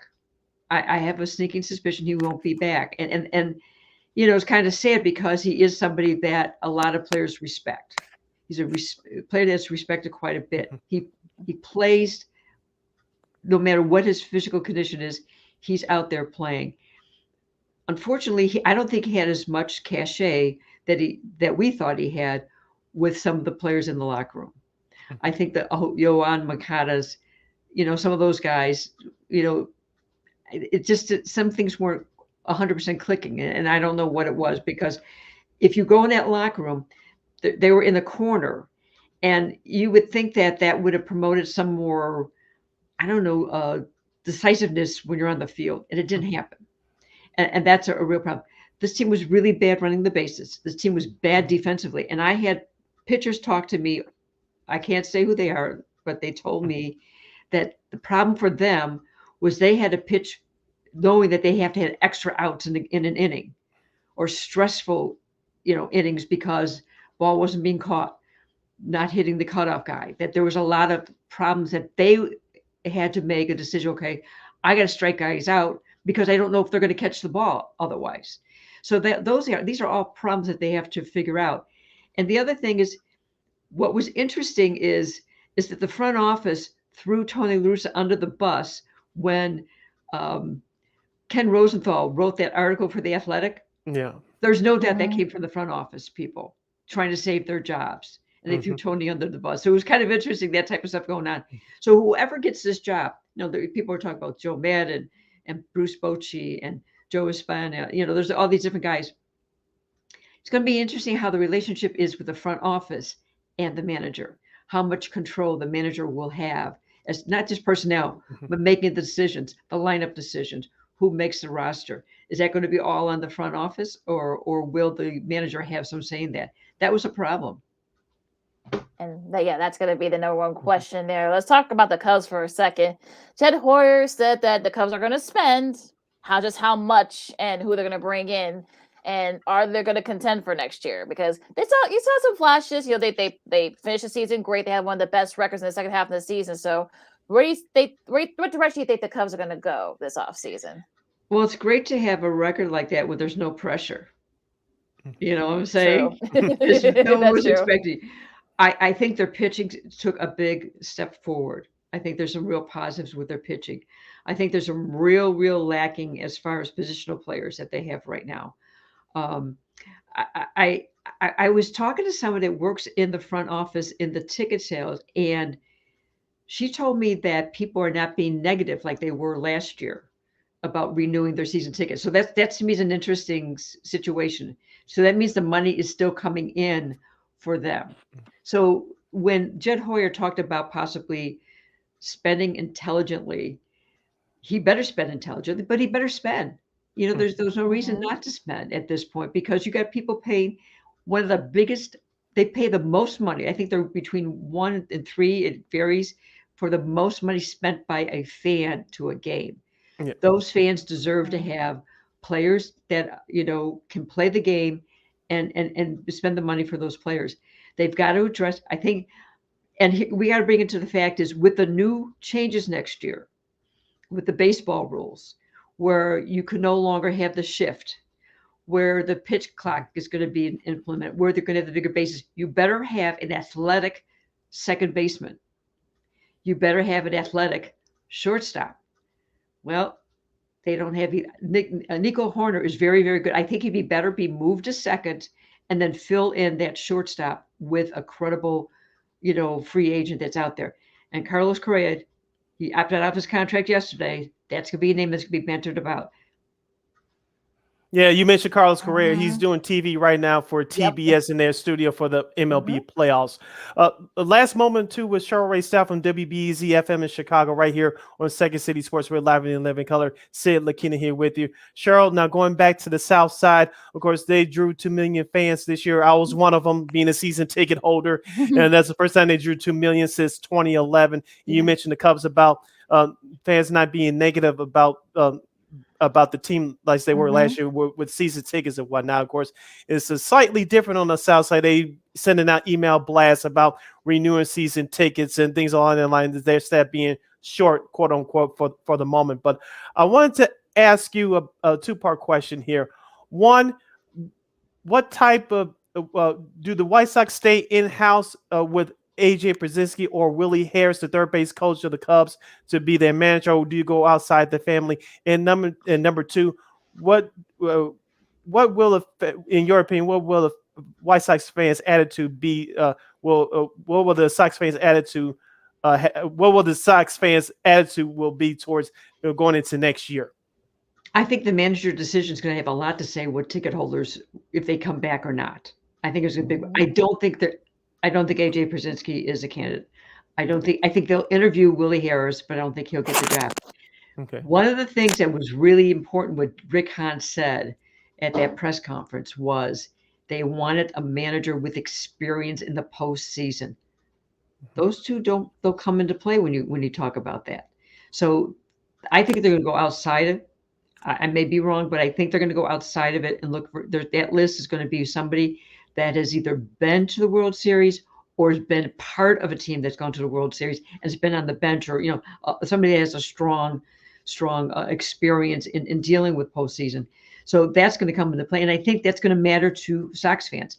Sox fans had no problem saying fire Tony and sell the team. That was their calling card. That's what they were saying, and I think they're holding their breath to see what happens. I think they're also holding their breath to see what other moves Rick Hahn and Kenny Williams makes in that front office as far as the roster goes. And you know what? When you paid a lot of money for your tickets, right, Sid?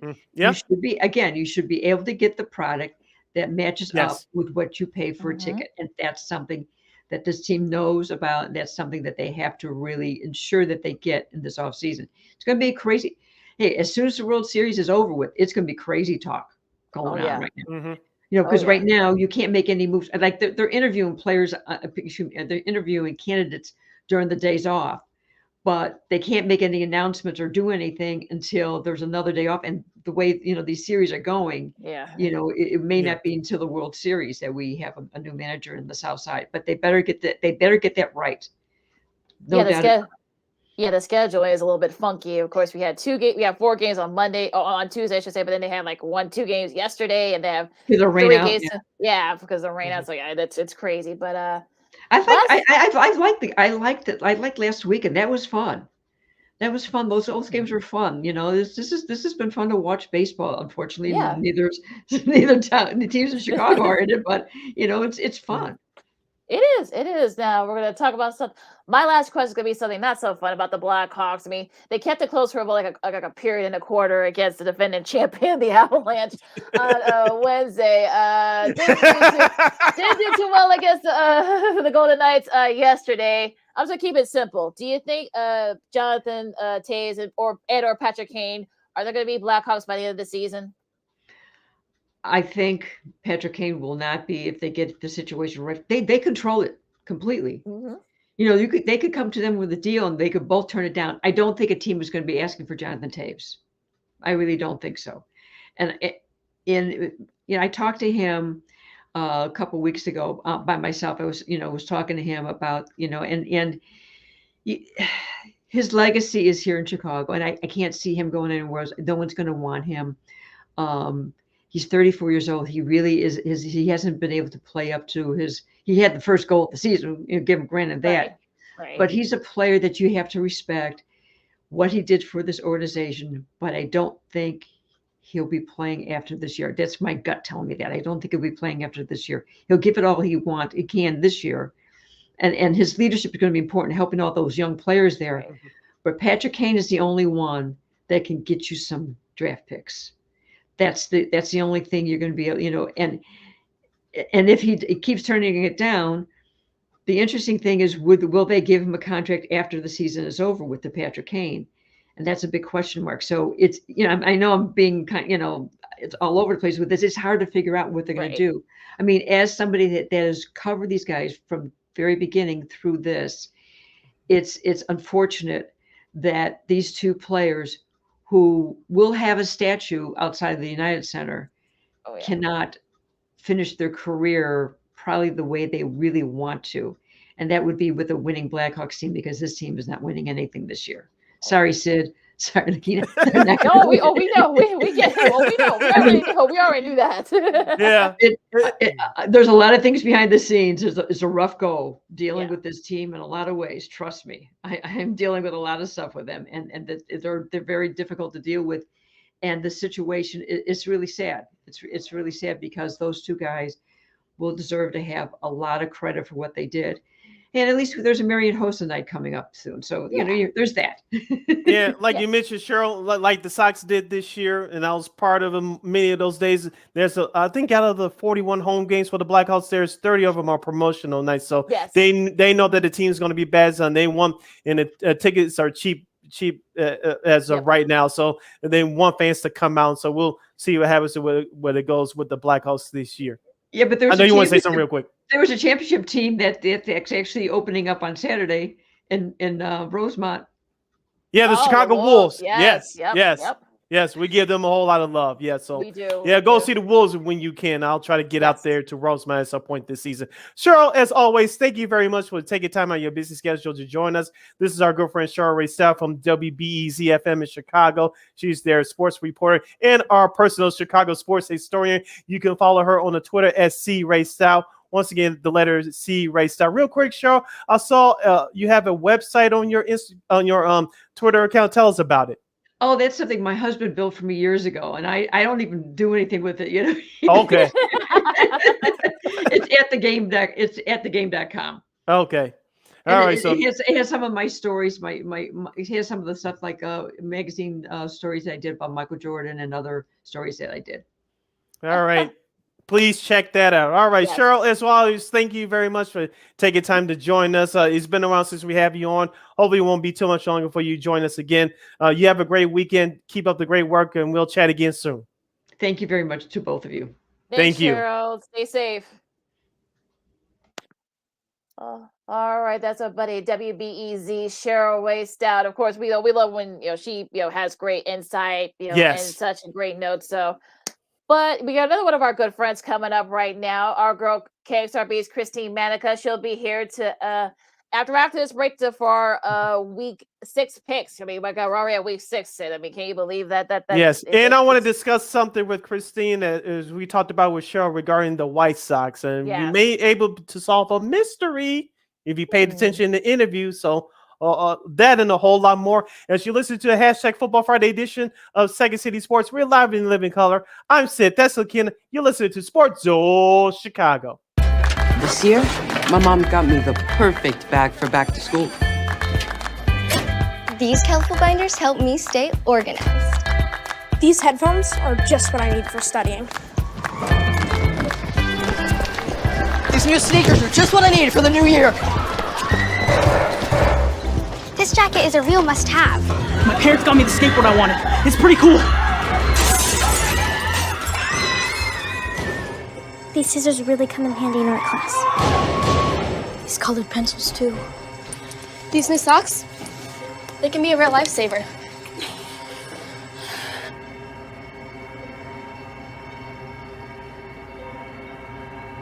And I finally got my own phone to stay in touch with my mom.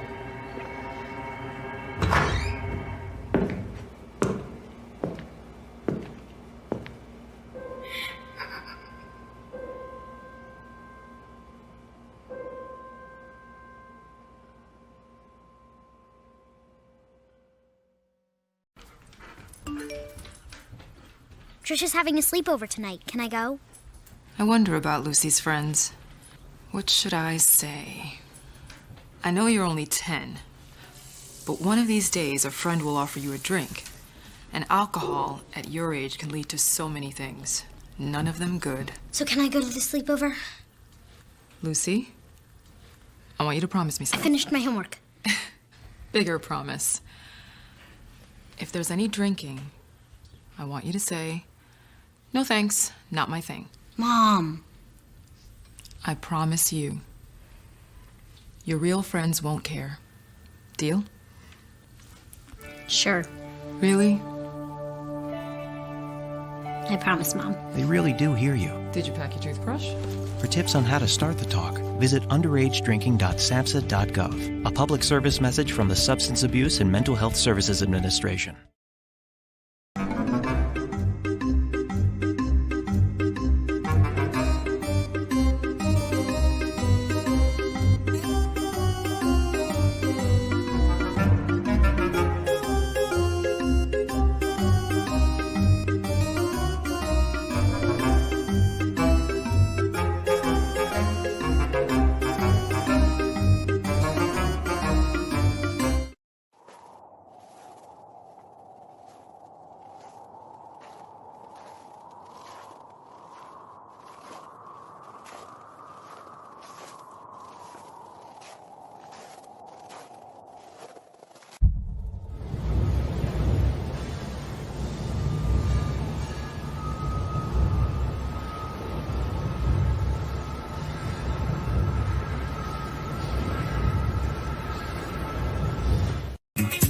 Hey, this is Dr. J, and I listen to Sean and Maya in the morning.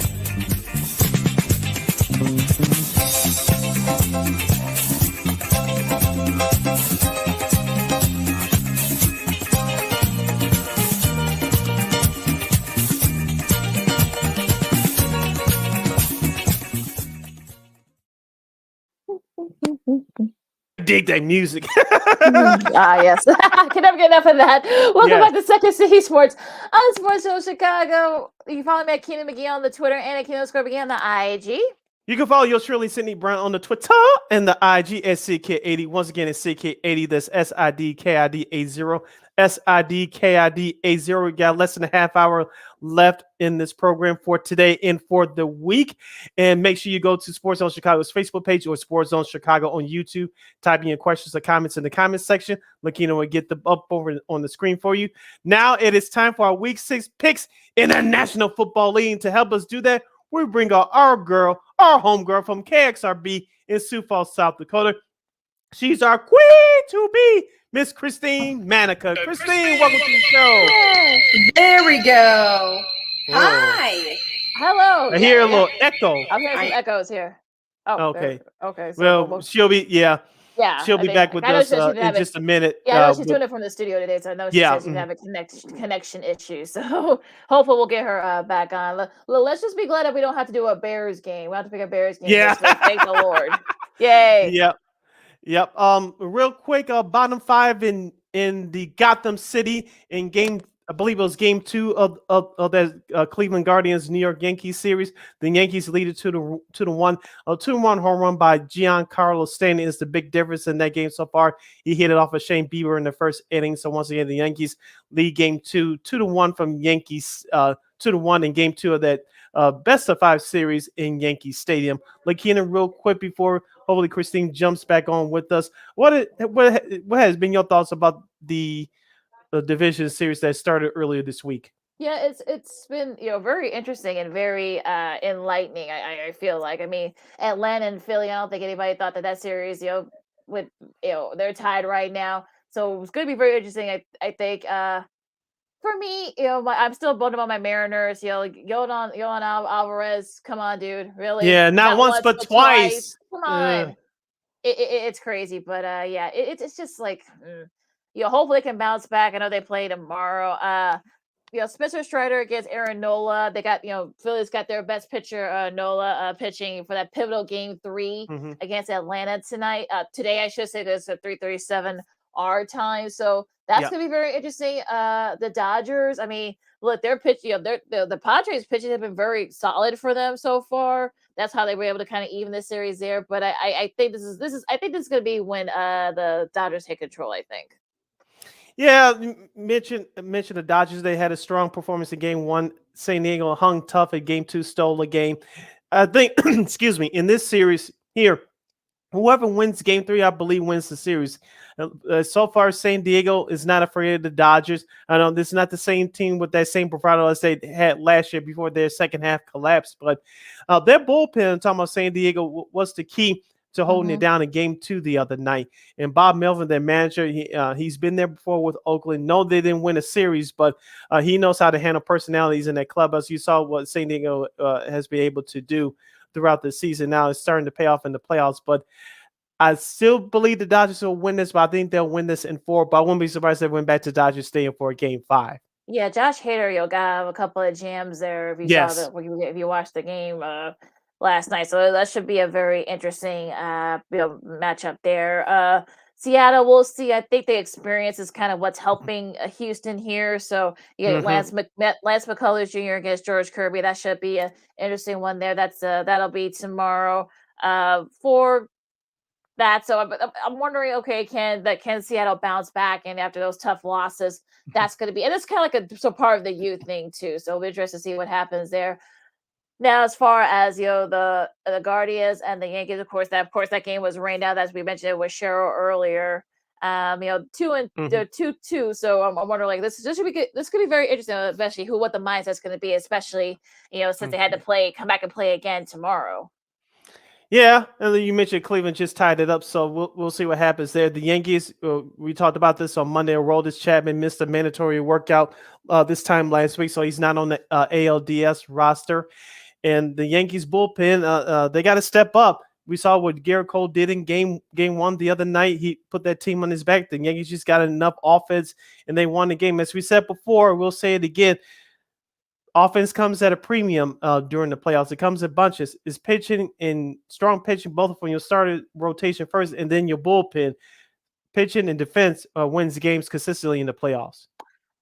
It's going to be interesting, though. I think, the pitching, yes, pitching and such, but you still got to have offense, too. So I think that's going to be the thing, especially with the pitching with the Yankees. Of course, Aroldis Chapman's not on the roster, so that could probably throw a monkey wrench there, especially when it gets to the bullpen. So this should be, look, a lot of these series, you got all 4 going to be playing tomorrow, which, again, like I said, the schedule is a little bit funky, but how that worked. But yeah, it'll be interesting, though. Like I said, they had to play the extra game, so they got to travel and go to Cleveland, talk about the Yankees in Cleveland. So it's going to be interesting to see what happens there. I hope that our buddy Christine can get back with us. I know, like I said, she's in the studio today, so I'm wondering, hopefully, I know she's been having connection issues, so hopefully she can come back in a little bit. But even still, listen to Second City Sports on Chicago. Lakeena McGee and Cindy Brown joining with you. We'll talk about some baseball and such.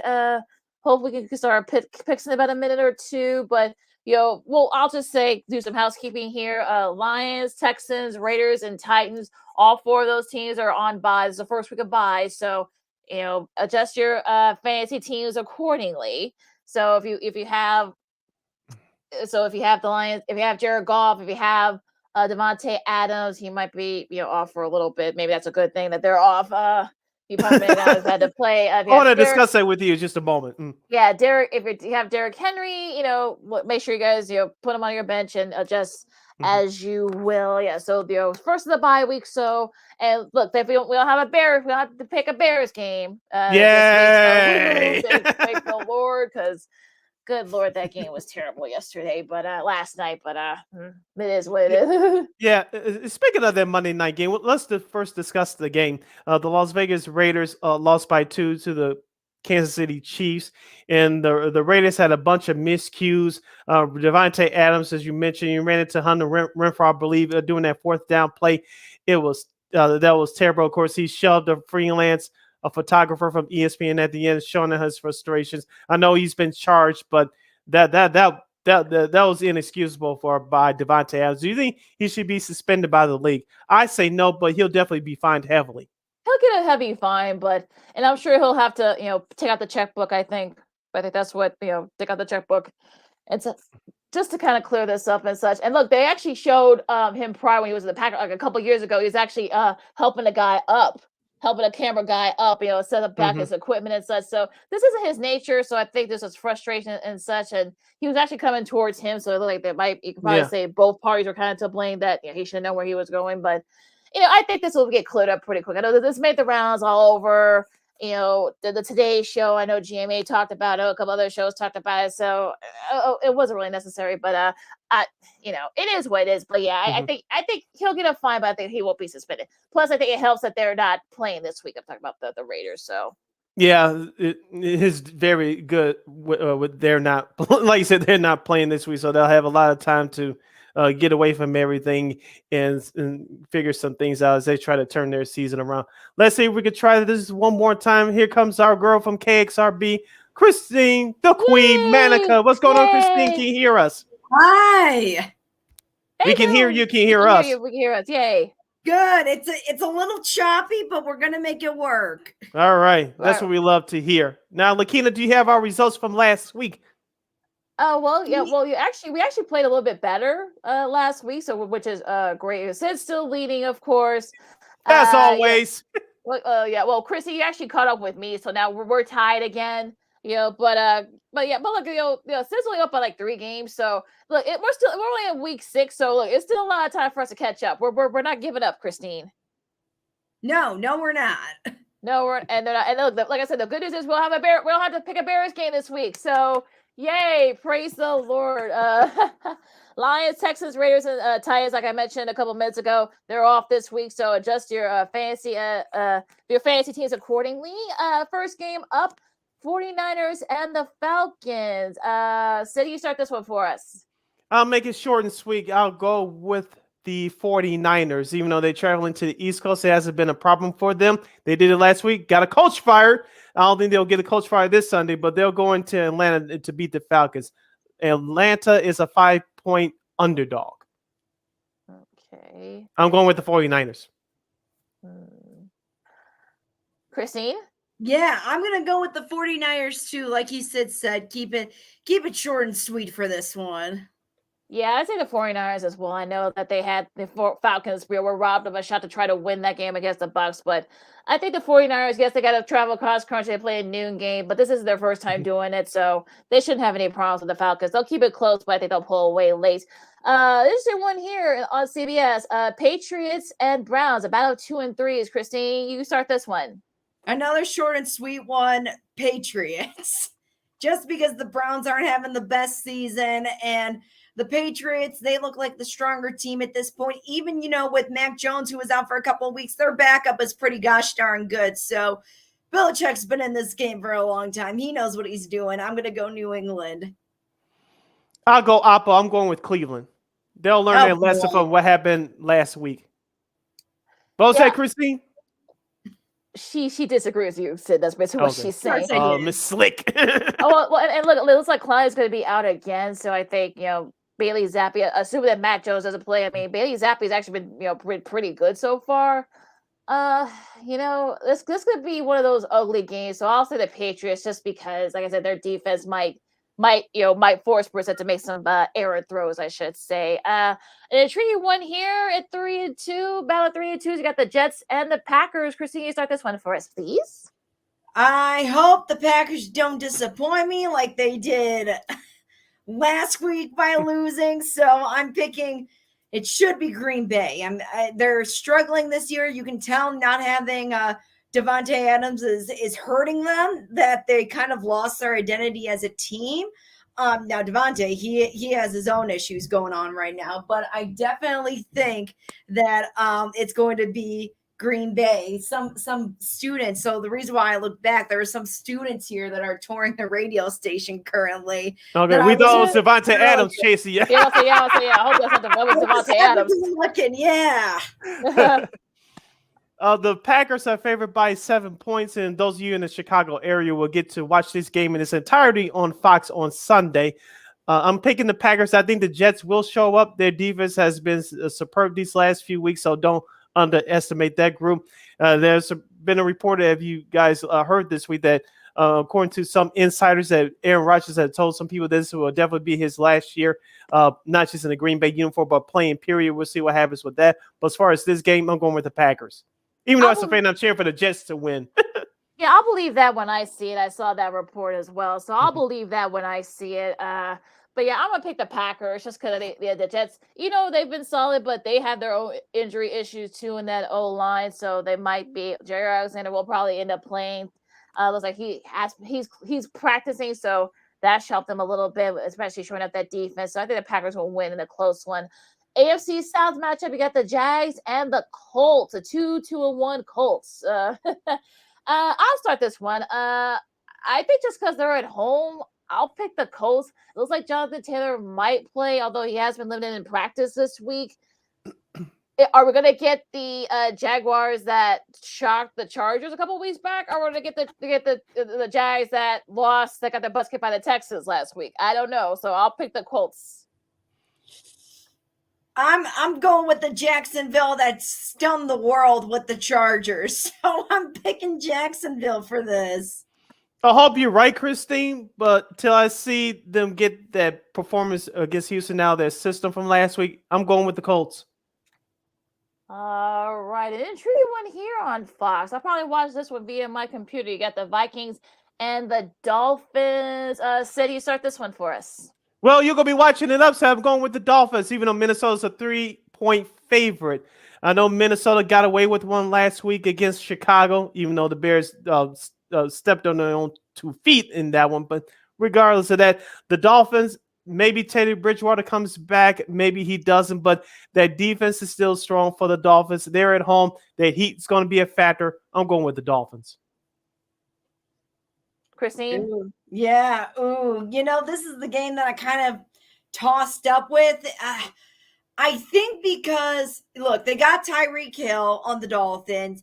We don't really know what their quarterback situation is going to be. Tua's back, but he's not fully back yet. He's been limited. I think they said that they weren't going to have him play this week. So when you take that into consideration, along with the fact that Minnesota, despite their quarterback situation, they still have Delvin Cook.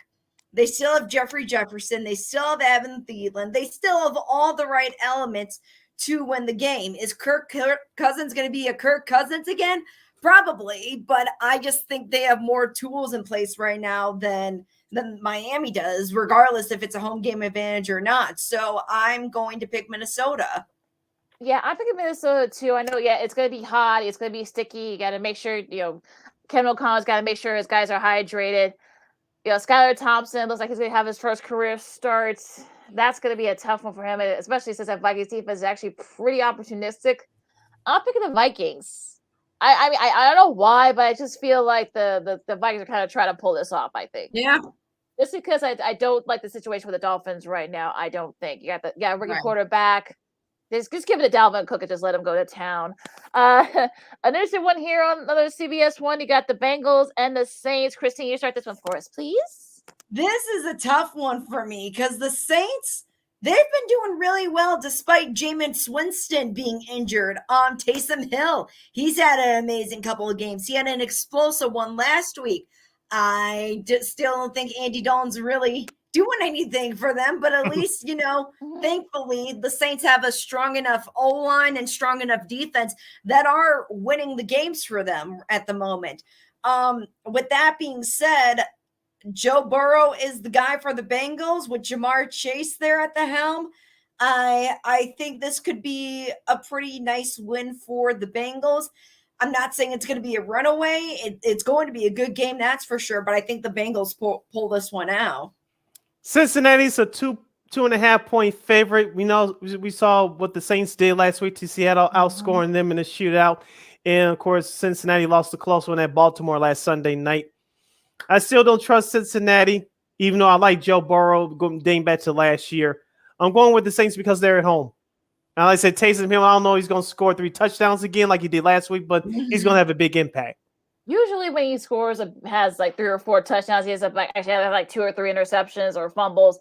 So I don't know why. I guess I'm picking the Bengals just because like I don't trust the Saints.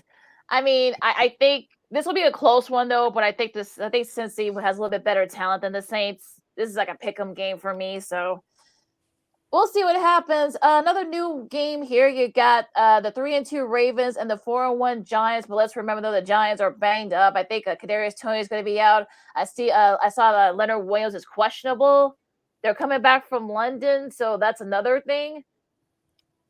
I think the Ravens are starting to turn a corner a little bit. So yeah, I'm gonna pick it could be Justin Tucker save the day again for the Ravens, but I think Lamar Jackson has another big game too, so I'm picking the Ravens. I don't know why. I think my gut's saying Ravens.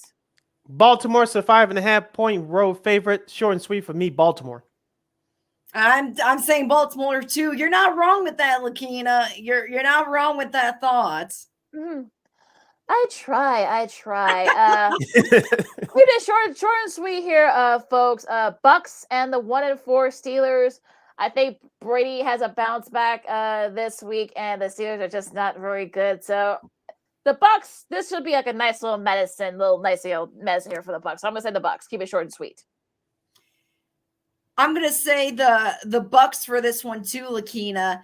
And you know what happened last week with the whole Brady and roughing the passer, that whole situation. That was a BS call. Yeah, I just want to say that I think the only reason why, and the same thing happened with Derek Carr Monday night too with Kansas City. Yep. And I think the reason why it's getting so much attention is because of what happened to Tua. I don't think it has anything necessarily to do because he's Tom Brady or because he's Derek Carr and he's a veteran quarterback. I think it's only because of what happened with Tua, and the NFL is doing what they can. The referees, I want to say, are doing what they can in order to prevent any sort of concussion, regardless of the player, from happening. So for anyone that's saying it's Tom Brady, it's because it's Tom Brady. It's something way bigger than Tom Brady. It's something that the NFL can make a standard and to keep going for years to come.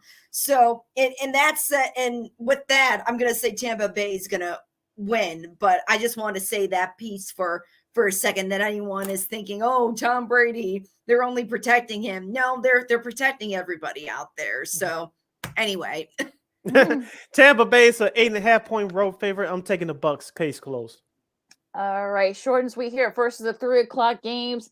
You got the 1-4 Panthers off new head coach Steve Wilkes back at the helm, and it looks like some of their guys are out. They like Baker Mayfield's questionable. I just saw on the thing here, Cam Akers, like he's going to be out too for the Rams. I know the Rams, their O-line, oh God, but I mean, a nice way, like the 49ers a couple of weeks back, it's a nice way to kind of get a get-right game for them. So I think Matthew Stafford has a good showing. I know Aaron Donald will probably get to whoever ends it. I think PJ Walker is going to end up playing for starting for the Panthers. So it's going to be a close one, but I think the Rams is a get-right game for them. I feel like I'm picking the Rams. LA Rams for me. The Rams are a 10-point home favorite. Christine? Yeah, I'm going to pick the Rams here. Sorry. Like I said, the feed's choppy. So Okay. you're coming in after me. So yeah, Rams. I'm picking the Rams short and sweet. All right. Cardinals and Seahawks here in the NFC West, both 2-3. Sid, you start this one. This is a pick'em, I think. Another pick'em. Ooh. You said Arizona, Seattle? Yes. Okay. Arizona's a 2.5-point road favorite. I know the Seahawks are at home. This is my take two and call me in the morning. I'm going with Arizona. Your guy, Lakeena. Kyler Murray. I know. Christine? I'm gonna go, like you said, this is a pick'em game, and I was kind of tossing back and forth here for a little bit. So I am going to say Arizona just to pick them. I know Seattle's at home, but reluctantly I'm picking the Cardinals.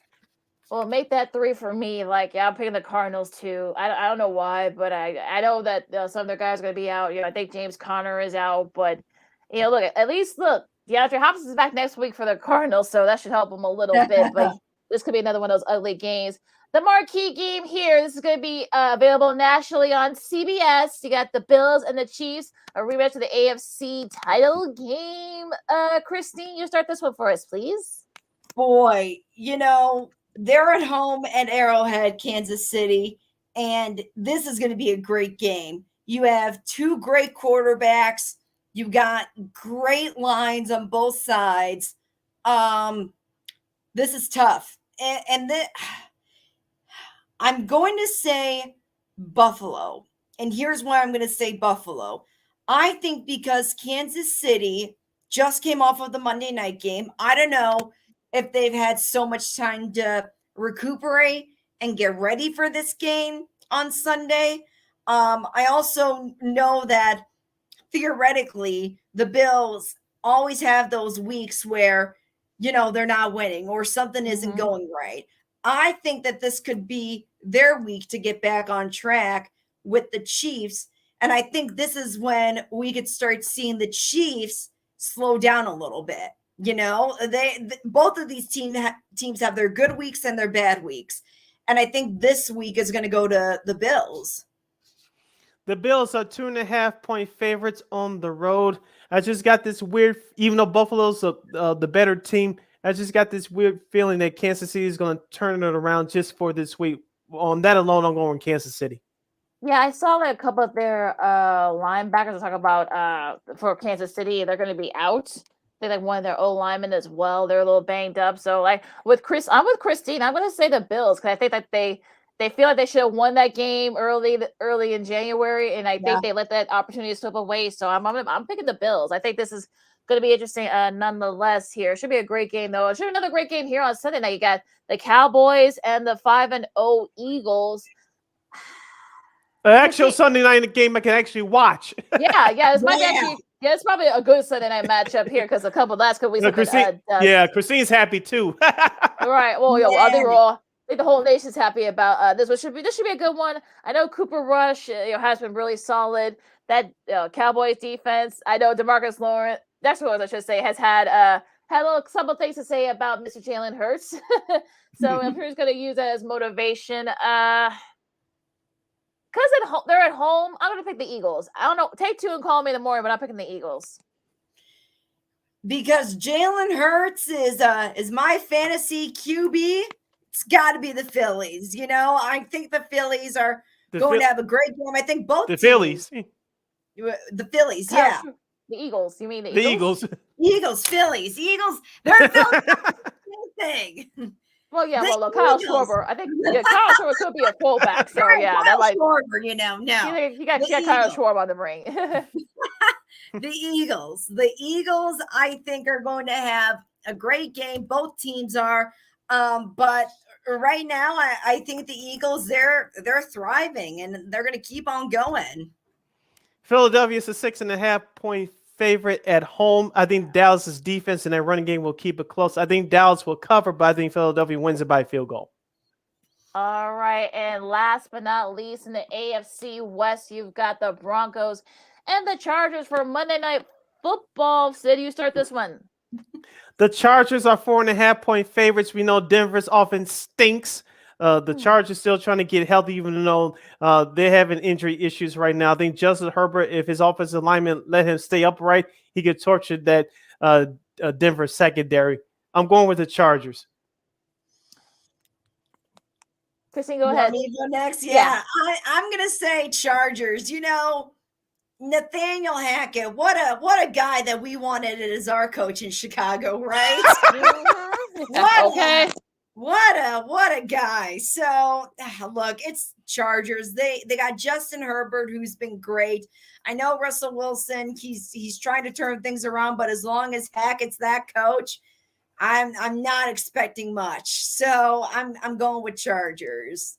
Yeah, I know that they're starting to get their guys back. We'll see if Keenan Allen plays for the Chargers. I know that Russell Wilson was a full participant in practice today, but I don't think it's going to matter. That Broncos team is, and I think the Chargers is a nice way to kind of especially if the Chiefs do end up losing, against the Bills. This could be like a nice little opening there for the Chargers to get up there in the tie, especially on the win side. So I'll pick the Chargers. I know that they're a little bit banged up still. They should have some of those guys back this week. So I'll pick the Chargers. But it should be a good one on Monday night.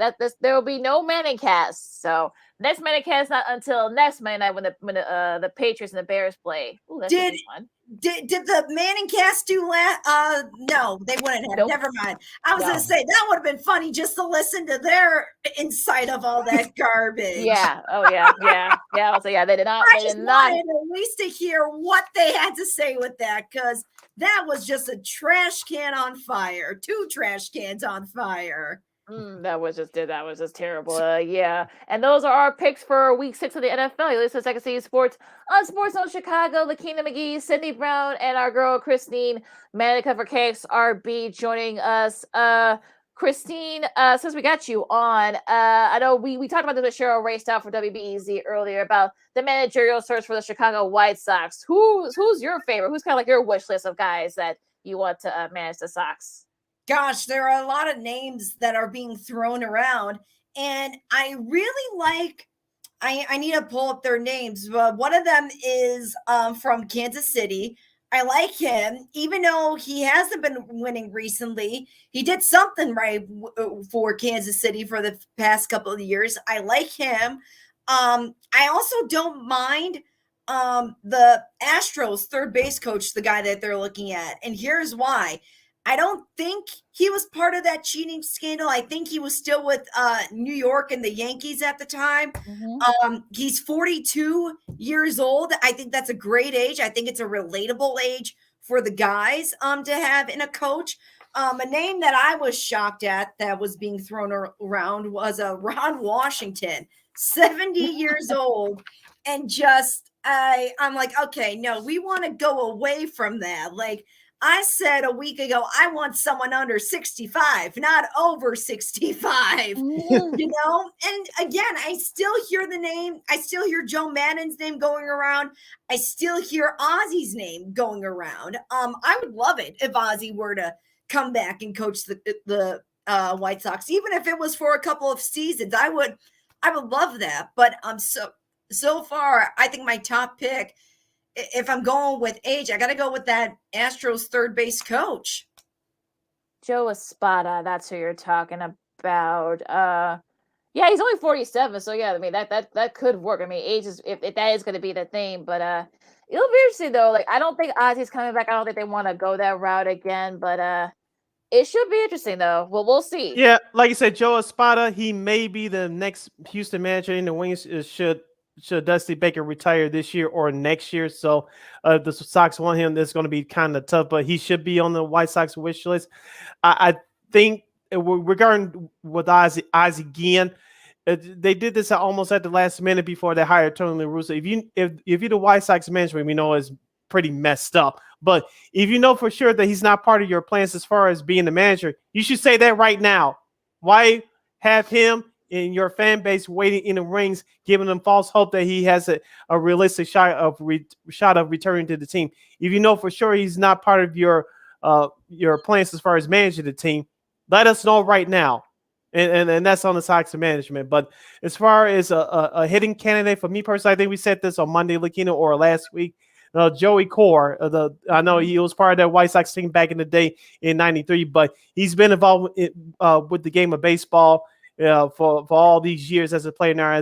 He's the current third base coach of the New York Mets. They're eliminated now, so I would like to see him get an interview.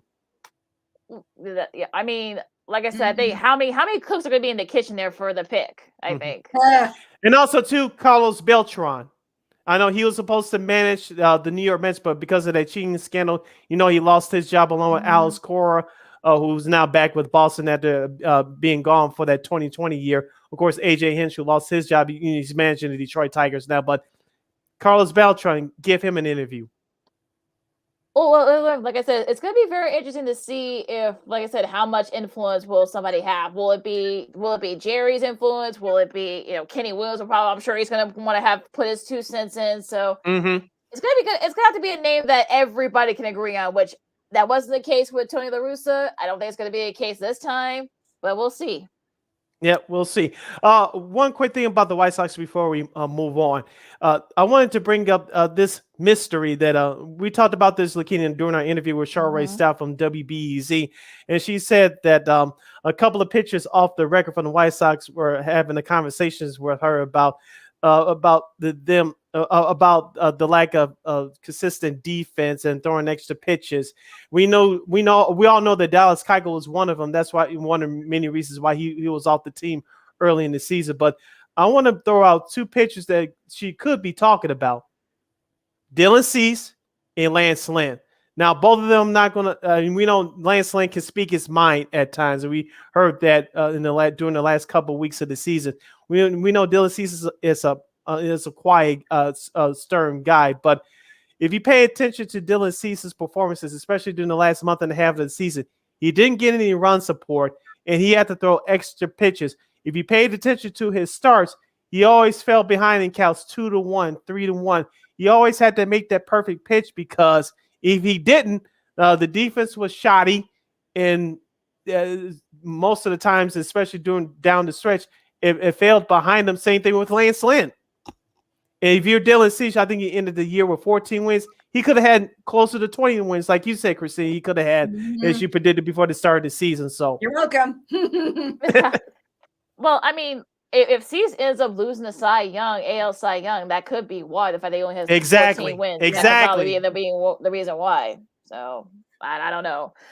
I mean, we all know Lance Lynn. We know he doesn't mince words. So that's going to be, and Liam Hendricks doesn't either. So it's going to be very interesting though. I think what direction do they go?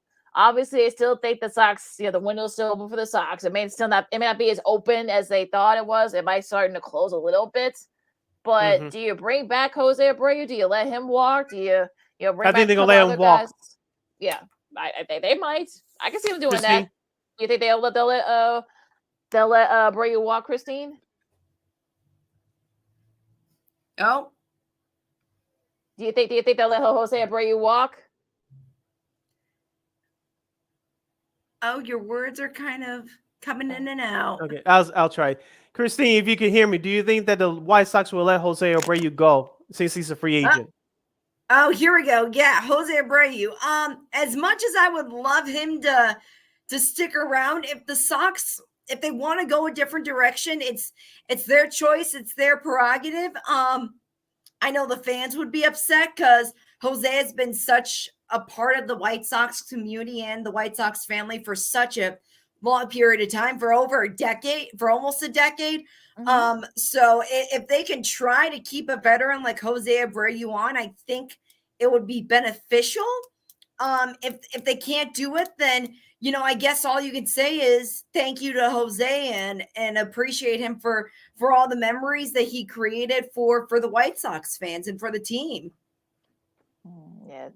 It's going to be like I said, it's going to be very interesting to see that how all that transpires. But like Cheryl said, we probably won't know until like right before the World Series or even afterwards, because the rules is that they can't talk. They can talk to the guys, while they're on their breaks and their off days and such, but they really can't do too much anything until after everything is all said and done. So let me see what else I want to ask you, Christine. Where do you see the Bulls this year? What do you think is the over/under? They start their season on Wednesday. So what do you think? Oh gosh, I think they're going to have another good season. Look, everyone's talking about injury and when is Lonzo Ball, when is he going to be back in the mix? And look, here's the deal with that. If they can go through a team that basically all of them had COVID at one point, and if they can go through all the injuries with that and all the transitioning with coaches and players, I think they're a pretty resilient team, and I think they've proven that. I think they have another shot at the playoffs. If all goes well for them this season, I think they do have another shot. I think the team is still young and has that energy. I think that with the coach they have, I think he's willing to put in an extra work and effort to get them back into the playoffs and to get back into that conversation. So I think the Bulls are going to have a better season than what most people think. People need to stop worrying for a second about one player and focus on every other player on the team, because they do have a solid bench. They really do have those type of guys step up to the plate. How many wins, Christine? Oh gosh, how many games in the season again? I've lost track. 82, and they won 46 82? last year. I'll say 50. If they won 46 last year, I'll say 50. Okay. Okay, 50. Okay. Even with the, I remember that they got that. Are they going to do that mid-season tournament this year, or is it next year, Sid? I think it's next season. Next season. Oh yeah, that's going to be a whole different thing there. But let's see. Is there anything else that we want to? Is there anything else you want to ask Christine real quick before we disperse? Yeah. What did she in 45 seconds or less? What did you think about that garbage on the lakefront last night between the Bears and Commanders? That's it. That's all I can say is, look, here's the deal. We should have wiped the floor with the Commanders, right? Mm-hmm. And I know it's not entirely Fields' fault. I know that. I know that he has great skills, but unfortunately, he's not doing himself any good by running into the other players, or and by running into other players, I mean acting as a running back. Because look, and Al Michaels, the commentator, pointed out the best. He's not, sliding when he's running with the football. He's putting his shoulder in and digging through that line, which is a running back thing to do. So my suggestion is to Fields, if you want to go play running back, just tell Eberflus now that you want to be a running back. Oh, Lord. Save everybody the problem, because, eventually he's going to get hurt. And I get he probably did that a lot at Ohio State. He probably did a lot of running in Ohio State. But this is different, and I read a stat the other day. He is one of the quarterbacks that spends the most time in the pocket. And you've seen guys do that. Tom Brady can spend all that time in the pocket. Drew Brees, I remember spending a lot of time in the pocket. Singles with Peyton Manning, and a list of those handful of players that can do that. But in any normal football players, any normal quarterback situation, the most you got in the pocket is about 2 seconds, maybe 2.5 seconds if you're lucky. But you got to be, A, knowing who you're throwing to, and B, not feel like you have to play a running back when you got a guy like David Montgomery, or when you got a good running back situation like what the Bears have had. He's a talented quarterback. He is. But I think he has to start thinking more like a quarterback and stop thinking less like he's the running back and he has to be the one to take the charge all the time, when that's not the case. I get it. They're not letting him throw a lot. And there could be a reason behind that. Maybe he's not as consistent as what he is claiming to be, and they're seeing that. So I think going forward, or at some point maybe this season, they need a veteran under his belt. So I think they need to find someone that can mentor Fields to shape into the quarterback he needs to be for this team. All right. And on that note, you follow me at Keenan McGee on the Twitter and at Keenan_McGee on the IG. You can follow yours truly, Sydney Brown, on the Twitter and the IG at SidKid80. Once again, at SidKid80. That's SIDKID80. SIDKID80. Christine, where can the lovely people follow you? They can find me at @Manika_KXRB on Twitter.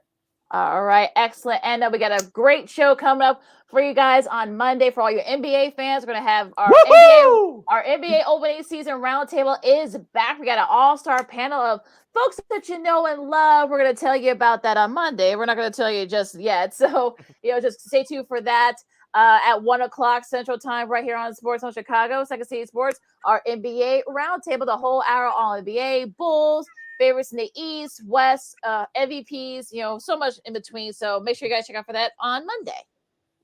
All right. Don't forget, you can follow Sports on Chicago on all social media platforms, Facebook, Twitter, Instagram, and YouTube. Subscribe to our podcast at War on Anchor. And you can follow War Media at WAR Media on Facebook, Twitter, Instagram, and YouTube. Thank you very much in advance for your support. Like, share, subscribe, and tell your friends. And don't forget, Sports on Chicago is now available on Roku TV. All right. That's right. Go ahead, Sid. Sorry. Yeah, celebrate with the squad and get with the program. Sports Zone Chicago is now available on Roku TV 24 hours a day, 7 days a week, 365 days in a year, live and on demand. All right, whatever device you have, the Smoke Fellas, What's Up, Cuz, of course, Sean and Maya, our show, so many other shows. I know they're going to be developing other shows too, coming up for, if not the end of this year, but also sometime next year as well. So we're growing, and make sure you guys give us your support. Yes. All right, and stay warm out there, folks. So it's going to be a little bit cooler in some parts of the country. Enjoy all the games and the matches. So much great stuff coming up this weekend with football and the start of the NBA season coming up next week, and also, of course, the playoffs, of course. So much stuff going on, of course, soccer too. So so enjoy it all. If you're not gonna wash your hands, or get back, or if you're not gonna get vaccinated, wash your hands and be good to each other. This has been Second City Sports on Sports Zone Chicago, and we'll see you Monday. Have a great weekend, everybody.